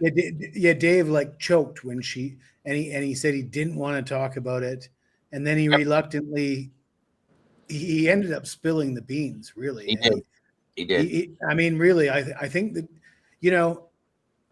I listened to the Dave interview in the beginning and didn't think that much of it. It was it was more WSU Kim type stuff to me. Until we went back to it, right? Until when we watched it again 2 years later, knowing what we know now, it was a bomb. I thought it was a bombshell, and I said that. I said, listen, a lot of the stuff he's saying really makes sense now. And I want to respond to a guy, Needs Some Z's. He said, I doubt we're ever going to find out more than what we know now. And Yeah. I get that sentiment, but I got to disagree because I think it's up to us. It's up to us. That's exactly why Dago needs to come on here at least once a week, and we need to talk about it. And we need to invite people that want to talk about it And want be to say loud what about they it. feel and what they think. And we want to create an environment where somebody who might have been involved in this can come forward, and another Dave or another WSU Kim can come forward and join us and enlighten us. I think eventually the truth comes out if we keep digging. I have an expectation, Jesse, to that. You're good point, and that we have to pull it out, guys. We have to pull it out. It's up to us. It's up to us. Soon. We need to be relentless. We need to continue doing what we're doing. Keep poking, keep turning over stones, and I think we'll get there. And I mean, to be honest with you, look at what we know now that we didn't know before. And right, and Jesse, I was going to say to that. Go back to a show for 2 years ago, what we were talking about and what we knew then. We know so much more now. So much more. I have expectations now that this has happened, that Bryan has taken this plea. Okay, I expect possibly to see people that have sat on what they have information about, that may know certain little things that have gone on, to possibly step forward and say something at this point, whether it's anonymous or not. But I can see it happening, because there's going to be people that know that this is not right, that know that something else happened, and they're going to say, hey, wait a minute, this really went this far? He really took this? He's really going to prison? That's not right. They're going to, just like any of us would have been said, okay, I can't hold this anymore. I got to say something. And I think they will. Dago, isn't this like something that a riot could happen over? Oh, Jesus, yeah, 100%. Okay. I mean, it absolutely could have. I'm surprised that there wasn't, some kind of something that went down when he took the plea. I mean, it was bad. I know, that's what I was thinking. It happened on the internet. A lot of people went insane. Like, a lot of us flipped out because it's just not right. So, we'll see. We'll see. I could be completely wrong. Everybody's writing books. Everybody's making movies. I mean, all that shit's going down. At some point, somebody is going to come out and say something, and it's going to catch everybody off guard. I expect that to happen. Well, we said from the beginning, I think our heads are going to roll when we find out, more. Mm-hmm. Yeah, no, absolutely. Then one said, people need to understand that us digging into the docs and evidence now will help the G family and others in a lawsuit against the town university. And that's true. That could, I hope that they do get it for that reason. Because again, Kaylee deserves absolute truth and justice in this, and she's not getting it right now as far as I'm concerned. There's definitely going to be lawsuits. And I was talking to somebody the other day.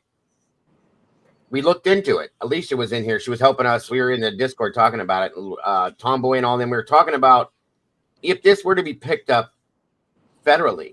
Okay. Now, let's say, for instance, we know Steve's pissed. Okay. We know Steve is pissed off because of this. And he made a statement before that he, at one point, wanted to drop the state charges and go federal because he was worried that this might happen. Okay. And we looked in to see if it could be done. Now, we didn't see anything in there that stipulated that it couldn't. So thus far, I have to wonder if Steve were to go, which he already did, I believe, to the Department of Justice and say, listen, this is what happened. This is what's wrong. I believe this was going on, so on and so forth. If the feds were to pick this up because he went across state lines to commit the crime. Okay. He went from Washington to Idaho. I don't know how this could work out, folks. I'm just saying, in my mind and from what we talked about, I wonder. This is an I wonder situation. If the feds could pick this up and take it back to trial, maybe, I don't know if they'd have to re-indict, whatever they'd have to do, but could they take this back to trial because they'd step in and say, hey, wait a minute. I don't like this. We don't like the way this is happening. Will it happen? I really don't know. But if they could, I think when Alicia had looked it up, it said that there were no stipulations against it or anything like that. But if they were to pick this up, that they could take this and make it go to trial. I wonder. They won't. They won't. I'd like to With address what Rowdry evidence in are chat. they? Wasn't there a federal grand jury that said, "Yeah, we can't indict him," but they used that to get subpoenas? And I don't my know. heart goes out to Steve. It really does. And, because he's thinking, "Oh, my brother's, up in this place, and her brother, and I'm sorry, and I'm sure they love you, but his lust for revenge is not financially sound for them, and he has a big mouth. They already know if they go, yeah, we'll do it. He's on the television going, see what I've done? He needs to grieve. He already has tried having the feds pick it up. They're not going to. There's nothing there. And that's just, and I know BK said he did it. Yes, he said he did it with zero evidence. And no, Bryan will never say a word publicly to anyone. You'll hear a lot of rumors. Oh, he said this, he said that. He knows better. He ain't saying nothing. No one will. I don't know. And I don't think that it counts to it, Crossroads, because it's state and federal. It's two different levels. I don't know if double jeopardy would go in that sense, in that aspect. I mean, I could be wrong. I may be. I don't know. I haven't looked into it deep enough to know for sure. But I do believe the federal grand jury, Heather said, was an investigative grand jury, not the one that pros present. That's what I thought. Thank you, Heather. Okay. I don't know. I don't know that that'll happen, you guys. It's just a thought that I had that I would love to see. I'd like to see them investigate the state of Idaho and the way that they did this. And if they look into it, that could be reason enough to take this over and say, we need to retry this, okay, on a federal level. I don't know that it'll happen. I don't know that it could happen. It's just a thought that I had, and we had talked about it a little bit. So that's what I thought.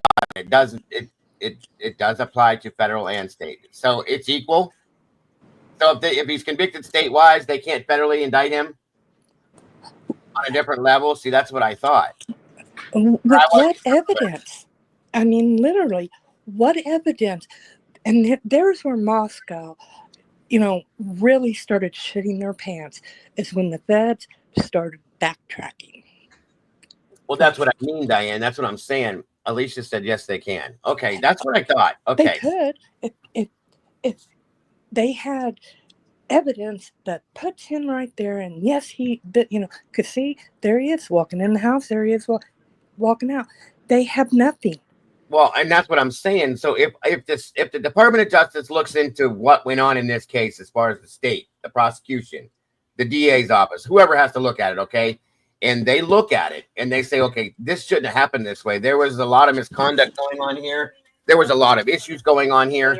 We need to look at this and say, or take charge of this and pick up the case from the federal level of it and take it and retry it, because I don't believe, at the feds look at it and say he didn't get a good trial. He didn't have a fair trial because of this is all prosecutorial injustice.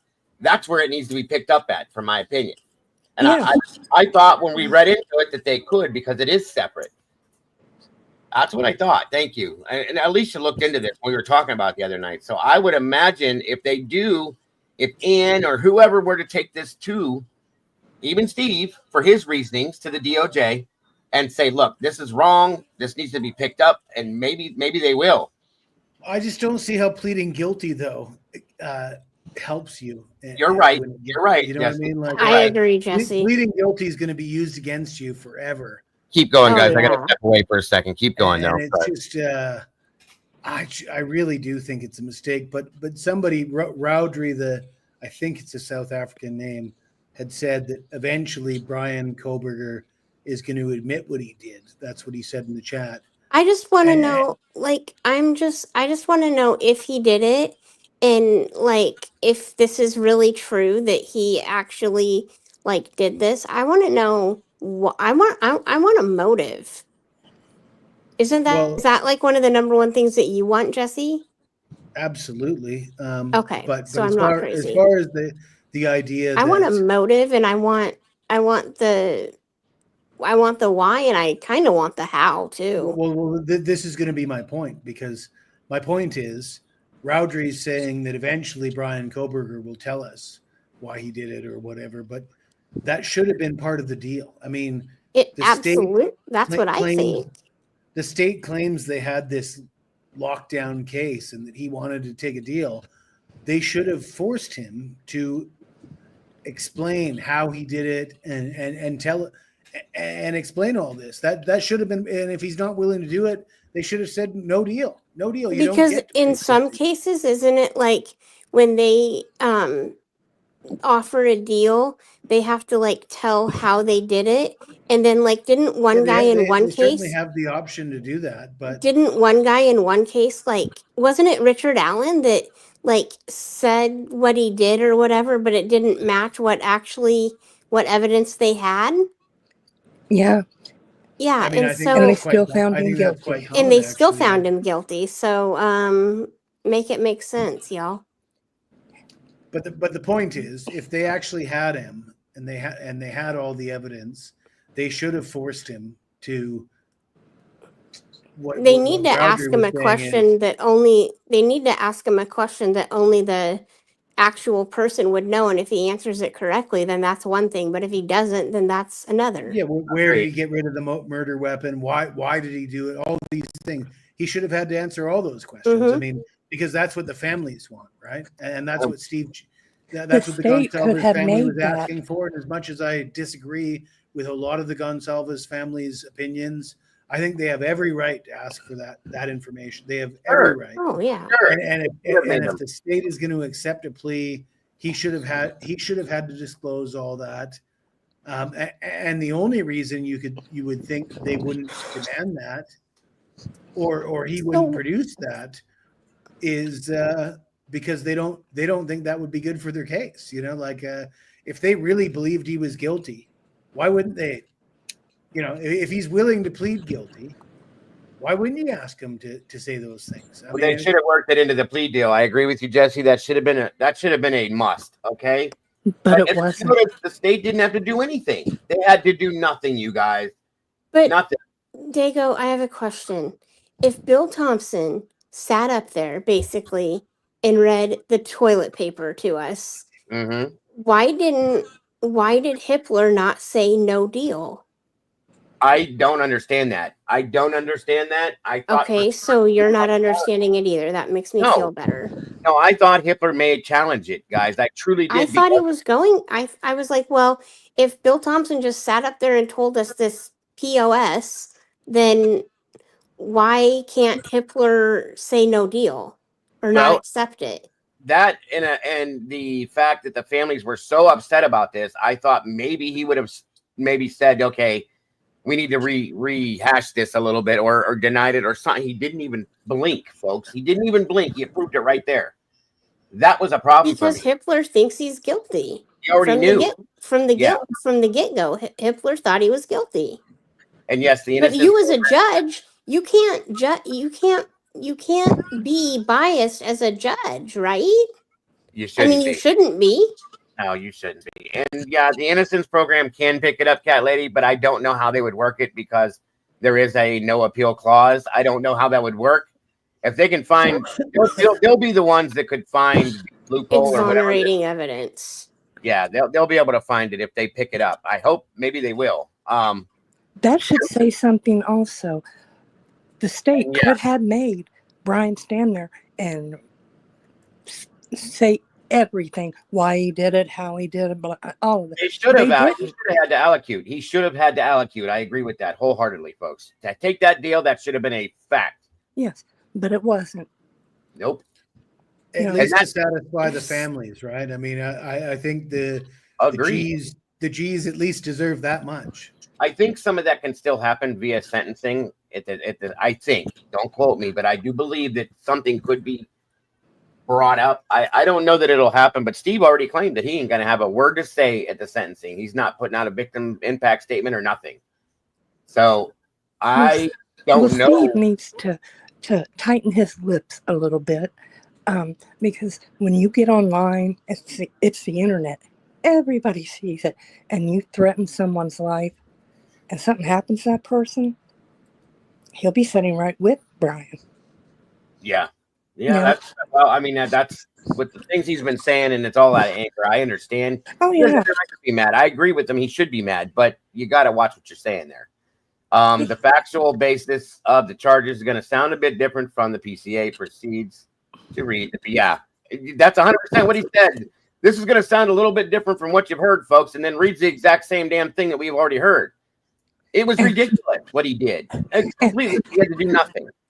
that is why For the feds first will time he never was pick it honest up. about the phone pings. He Mhm. put the caveat in there that the phone pings actually don't mean that he was actually at the house, because I don't think they had been honest about that previously. Okay, Heather said it would have happened at the plea then. Okay, so there you go. I wasn't sure. I thought they had the ability to make some kind of a statement or something, but there you go. Thank you, Heather. Yeah, there was nothing, guys. Not a word said. All he did was agree to the charges and moved on. And it was almost like they didn't want to hear what he had, that nobody wanted to know. It was just all on the, we'd rather just keep it on the hush hush. Yep. Are they going to be was able too to have excited. victim impact statements at the sentencing? Yeah. But Okay. Steve said he's not making one though. He said he has nothing to say. Well, okay. Okay, Steve. Yeah, if it was something BK is required to do for the plea as part of the agreement, he would. Yeah, that's what I thought too. Okay, thank you, Heather. Here's another thing, Steve. You got some family members that are just not understanding how you financially have gained off your daughter's death. Little big world, and not just to your family members, everybody else around the world's going, wait a minute. Because he says he has all kind of, he's got money. No big deal. And then you're online going, help us? No, what the hell? And he never one time, and I don't know, maybe that's what they told him, and and it's like he's got loose lips. Who cares? Just tell him whatever. Yeah, I don't know, but that's another thing I think that could come up too, is that he was overcharged. Okay, that's been something that's been talked about already. Could that change things? I don't know. I have no idea. Heather, do you know that? I don't know. But he was definitely overcharged based on what what I've read in this other document. I was going to read it earlier, but everybody has thoughts and feelings. Jesse disappeared. I don't know what happened there, but yeah, I accidentally threw myself off a minute ago too. It happens all the time. Jesse, the link's still there, but if you want to come back in here, I'm but joking of it. there is a lot of questions still. There are a lot of statements that definitely should be noticed. Okay, a lot of issues. Grossly overcharged. I agree with that, Tonka. He fell off the stage. I do too. He might have just, something may have died or something. Guys, hopefully he'll be back. If not, we'll see him again soon. He'll let us know in the chat what's going on. He usually does. So yeah, all of that needs to be, and like he said, I'm not going to stop talking about this. I'm not going to stop pointing out what is wrong about this. What, other than Bryan, that's like I said, that's done. He did what he did. If it changes by sentencing, great. If it doesn't, I still expect to see something coming down the road possibly. But at this point, it's not about him. It's about everything that surrounds him. It's about how they did this to him, in my opinion. In a lot of senses, a lot of people are saying they feel like he was forced to sign this. I can agree to that to an extent. Of course, nobody stood there with a gun to his head and said, sign this or else, and nobody threatened him in front of the world. That doesn't mean things weren't done in the backside. I don't know. We don't know, but you never know. It cannot be forgotten. You ain't lying. You are not lying, because this is, like I said, guys, if it is, guess what happens? It's going to happen again and again and again and again. And to me, this is like the trial of the century. I mean, It has. I think this is the biggest thing since OJ. To be Yeah. honest, It's bigger than the OJ case, in my opinion. And yes, Tandy, that's right. If the feds pick it up, they're going to see a whole lot of puck ups. I agree with that one. And that's another thing Michael also spoke out on in the Patterson book when he was talking to his friend, that there's people that have been watching his house, government people, folks. I have no reason to not believe Michael Koberger. Why would he say it? Okay. He made that statement that government people were watching their house. I feel there's been threats made. Okay. I feel that there were cameras on that house for a long time up to this point. I feel that these are all part of the reason why Bryan took this deal. Okay. For protection issues. And like I said, down the road. and people think we're crazy. We're not crazy, folks. This is I why don't think so. But I people like might my be. grandma I don't think know. we're absolutely crazy. That's why we would have been crazy to not ask the questions that we've asked. Look, when I was called it, when I would say something about Dylan or Bethany, and they go, "Oh my God, you're victim shaming." No, they're alive. They're not victims of anything. They're not even survivors. They were not. You're right, and I'm gonna put that out there again. I've said this more than once. Dylan and Bethany are not victims of this crime. They are victims of this circumstance, and that's all I see them as victims of. They're not survivors because they weren't attacked. They weren't even in the spotlight for that. Okay, that is what they are. Period. Okay, nothing more. They're not survivors. They're not victims of the crime. They're not nothing. They're witnesses, possibly suspects, in my opinion, and that's how I've always seen them. Okay, so I'm just saying. It's just too bad. It's just too bad that the two main witnesses are so uncredible. Discredible, yes, ma'am. You're right. You are absolutely correct. It's absolutely just horrible. Right, and Lucy's right with that. Bryan's attorneys, Ann and Eliza, and everybody else involved on the defense team and his family have had 24/7 protection for going on a few weeks now. That's a fact. That's a fact, folks. So there's a problem. Why is his family, who had nothing to do with the crime committed, being protected by security? Why are they being threatened? That's interesting. And then Bryan takes a deal. That's weird. Admitting to guilt. You don't think there's a tie there? If you don't, rethink that, okay?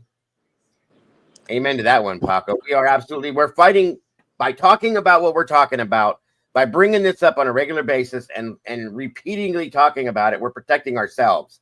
We're fighting for ourselves because, like Jesse said, look in the mirror if you want to see Bryan, because you are that same person. This could happen to you and me and anybody else because it just did. Period. I think it's terrifying. It is terrifying. And chances are, this way. Nobody will ever know about us like they did Bryan. That's true. No. And Hurwitz was brought in on the psychological aspect of this. When Bryan was being looked into, when they wanted him to be analyzed by the doctor, the psychological aspect of that's why Hurwitz was brought in initially. And then they went from there. So that was interesting to find out too. I think Pavarotti brought that up and talked about that. If you guys want to go check his video out, he did make a very good point with that. Now, I'm not saying I fully agree with his complete synopsis of that, but the facts that he put out there are true. So go check it out. What grounds is Steve using to sue the city? He's saying what he's saying is they were irresponsible, which caused the death of his daughter. So they're well, no, I know what you're saying, Diane. Yeah, you're right. He's suing on the grounds that that there was no justice brought for the death of his daughter. How he's gonna like portray that, I have no idea. He had this lawsuit, I think it was 2 months after the incident. Yeah, he can't sue somebody and go, "Hey, guess what? I don't feel you did your job," because he's going to get laughed out of court. So he is blaming them. He wants financial compensation from the town of Moscow for his daughter's death. 100%. That's 100%. And yes, Lucy, when I stated why he was brought in, I'm not saying I believe that. That's the reason given. That's why Hurwitz was brought in, supposedly, was because of that. I think there was more to it and a lot different reasoning behind it. So I agree with you on that. When your case is in trouble, and I mean big trouble, and you're looking at 3 of them going, yeah, we've counted on them so far, and that's not working. You go get the big dog and go, here, do this. Yeah.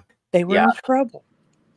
Yeah, guys, we need to have a little, I know it's going to be hard, but we need to have some patience and kind of sit back and watch things, because there's going to be more to come from this. Okay. There's going to be more, whether it's based on lawsuits, whether the DOJ steps in, whether the Fed step in, whoever it is, whatever happens, whether the prosecution is exposed for the misconduct, all of that, something's going to happen here. Other than Bryan going to jail and everything being quiet. That's what they want to happen. It's not going to be that way, though. There's going to be some shit that comes out of this at some point. I can't tell you exactly what, but I know it's coming. I just have a feeling and a vibe from this. This is coming. It's got to be, because right now nothing makes sense. Of course. I I have don't think more we're going to questions. see any more I have court more documents. questions than I have answers, and I have more questions than I did in the beginning. Of course. What'd you say, Diane? I don't think we're going to get any more court documents. Well, from what I It opens heard, doors that they want to stay shut. of course, that's facts. And I heard that they're going to take that away at some point. So get your documents while you can. I don't know.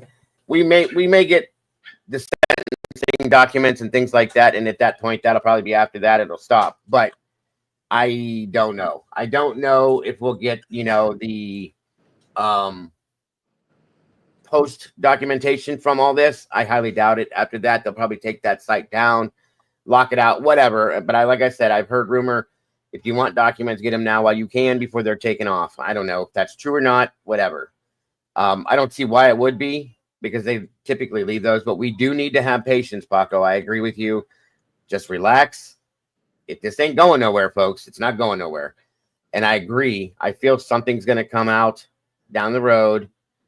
Hell, it could exonerate him. It could blow this out of the water, or it could, nothing else can happen at all. Right. Hurwitz was brought in, from my understanding, for the psychological background that the state wanted to have Bryan looked into from their doctor and all that kind of stuff. It was all about that stuff, from my understanding, Tandy. But I don't think that's all there was to it. I think there was a lot more to why he was brought in. That's what they did, the reason they gave. I don't know that that's true, though. That's my problem.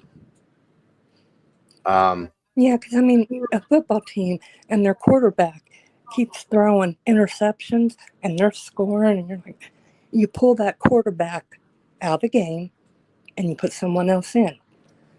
Their case was in trouble. For all we know, sentencing could come up and they'll come into the courtroom and Bryan will have asked his attorneys to recuse, or she'll recuse herself or something, and who knows? I don't know. I'm just throwing things out there. But there's more coming, I think. Okay. So, Dago, you think that Anne has a plan? I mean, I'd like to think that, JC. I would really, really, really hope that she does. I would like to think that, and that would be the best case scenario, in my opinion. But I can't say for 100%. I really, really hope she does, because if she doesn't, then this is crazy. It is. It is definitely crazy. I mean, it is crazy, but if she don't have a plan, this is even crazier than I thought. Agreed. It better be okay, a hell of good. a Tandy plan, thinks she does. because he's already pleaded guilty and said, yeah, I did it. That definitely will be used against him. Oh, absolutely. I have a lot of them, Yvonne. There's a few of them I have to upload still, but I have most of them. There's the link Lucy just dropped here for the that link, and it shows the notice of appearance for Hurwitz and all that. There is not a reason stated. See? So that's why it's hard to believe that that's why that happened, or that they brought that reason. Is there well over 1,000 documents? Well over. Okay. You got to think Because about I it. was, yeah, and I was counting, I was looking at them all, and I'm like, oh my gosh, I'm not, like, I'm scrolling and scrolling forever. Mm-hmm. Yep. Absolutely. Hurwitz just put the court on notice that he is on the case. It is weird. Yeah, that is weird. Is he the special prosecutor? Who is this guy? Josh Hurwitz, the one that they brought onto the prosecution side. You think that I bet you he is the special prosecutor, Lucy. He What do you is. think? What do you think? He is. I bet you that would make some sense, and that would make that statement make some sense. What if his parents were getting? Oh, they were definitely getting threats, Cat Lady. That was already stated too, and it very well could be the reason why, like I said, that he needed to do this, or he thought he needed At to do this this. time. Yeah, at this time to protect his parents and or himself. I can agree and believe that that would be a good reason. However, size 2 affidavits filed on the 26th of March, and Hurwitz comes within a 5 business days. That's interesting. This is why I love Heather so much. She's so on all this. So on all this. I'm grateful she's part of this community and this team because of that. There's a lot of things I couldn't get answered without Heather, I'll tell you right now. The feds knew Cy would blow him out of the water. He knows things. He knows some of their secrets. Hell, I don't know, maybe he golfs with somebody in the FBI. I don't know. He was a problem for the state all the way around. Oh, 1,000%. Yep. Like Because his statement alone is enough to make me be like, no.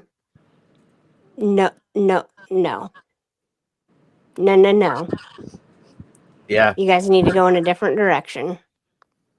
It's weird that Hurwitz is not publicly associated with any. It is, though. Very much so. Like I said, special prosecutor, I'm telling you, something's up with that. But that, guys, I think that's going to do it for today. We've been here almost 3.5 hours, and I got some things I got to do with the fam.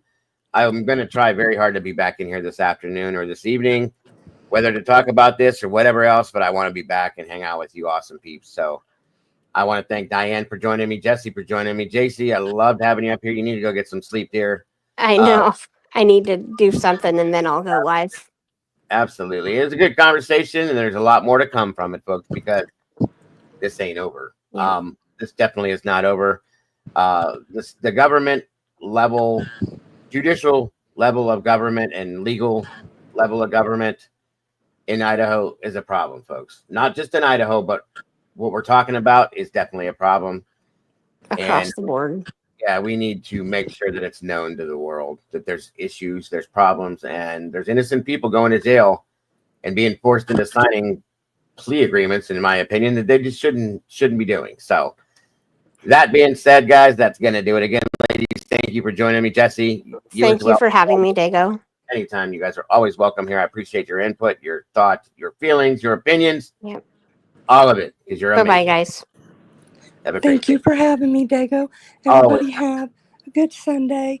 And I'm going to plea to one particular person, and she knows who she is. You're right. You are intelligent. You really are. And you talk it. And you take very good care of your son. Stop getting on the internet and saying Bryan worked for the feds. He's a rat. Because you're not doing his mother any favors at all. Good Everybody point. have I mean, my child, I would have been on the internet going, excuse me, can you prove my son's a rat? Where's your proof? Is that your opinion? And then this person, once or twice throughout their whole life, well, in my opinion, but every other time, well, he's a fed, he's a rat, he's a CI. Huh? No. It was great. Like I said, before he said, yeah, I did it. Say whatever you want. You shouldn't say things like that without having documented proof. That's a problem. So, yes. So, and apparently I offended this person, and I'm going to say, I'm slightly intoxicated and totally bewildered. Why you thought it was a good idea. So, hey.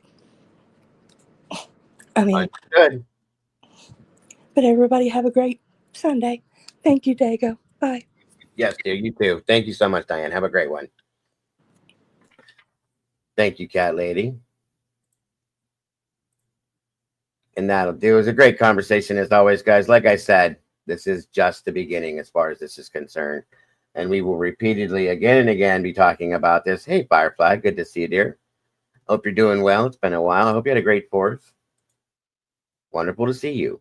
Like I said, we will be back again and again to talk about this and more within this. Do you think he was an intern, though? Could be. That would make some sense too, Heather. That would make some sense as to why there was no documentation of certain things. So yeah, good point. Guys, do me a favor. Don't forget to love yourselves and love each other. And if you have not yet hit that like button on the way out the door, please do if you enjoyed the content. If you didn't, I understand completely. But please, if you will, share it out and make sure that you have yourself subscribed. If you choose to be, hit the notification bell. That way you don't miss anything we talk about in here, guys. Don't forget, once again, as well, to love yourselves, love each other. Don't change a thing, because you guys are the beautiful people. And I will see you very soon. Bye-bye, everybody.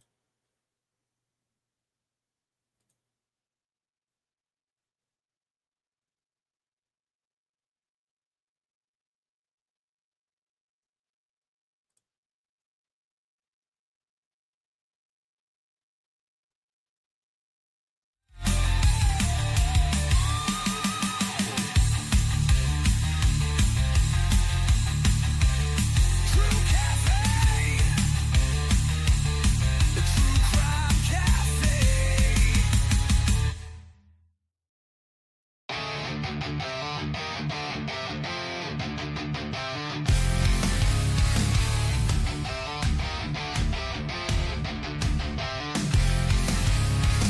Coffee black like the sins in my mind. Sitting here where the lost souls unwind. Blood stains on the counter never fade. This is where the guilty come to trade. True Crime Cafe, where the secrets spilled. Every cup's a confession, every shot could kill. Underneath the neon lies a dark valley. Dancing with our demons at True Crime Cafe. The barista's got tattoos of broken dreams. Eyes like a crime scene torn at the seams. The jukebox plays a dirge for the damned. In this twilight world where nothing is planned. True Crime Cafe, where the secrets spill. Every cup's a confession and every shot could kill. Underneath the neon lies a dark valley. Dancing with our demons at True Crime Cafe.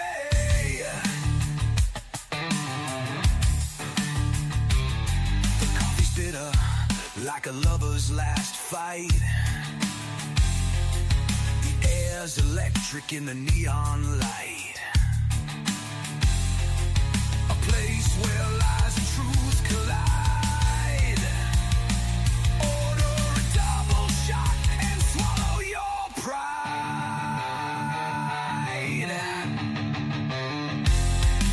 Smoke curls up like whispers from the grave. No redemption here, no soul to save. Each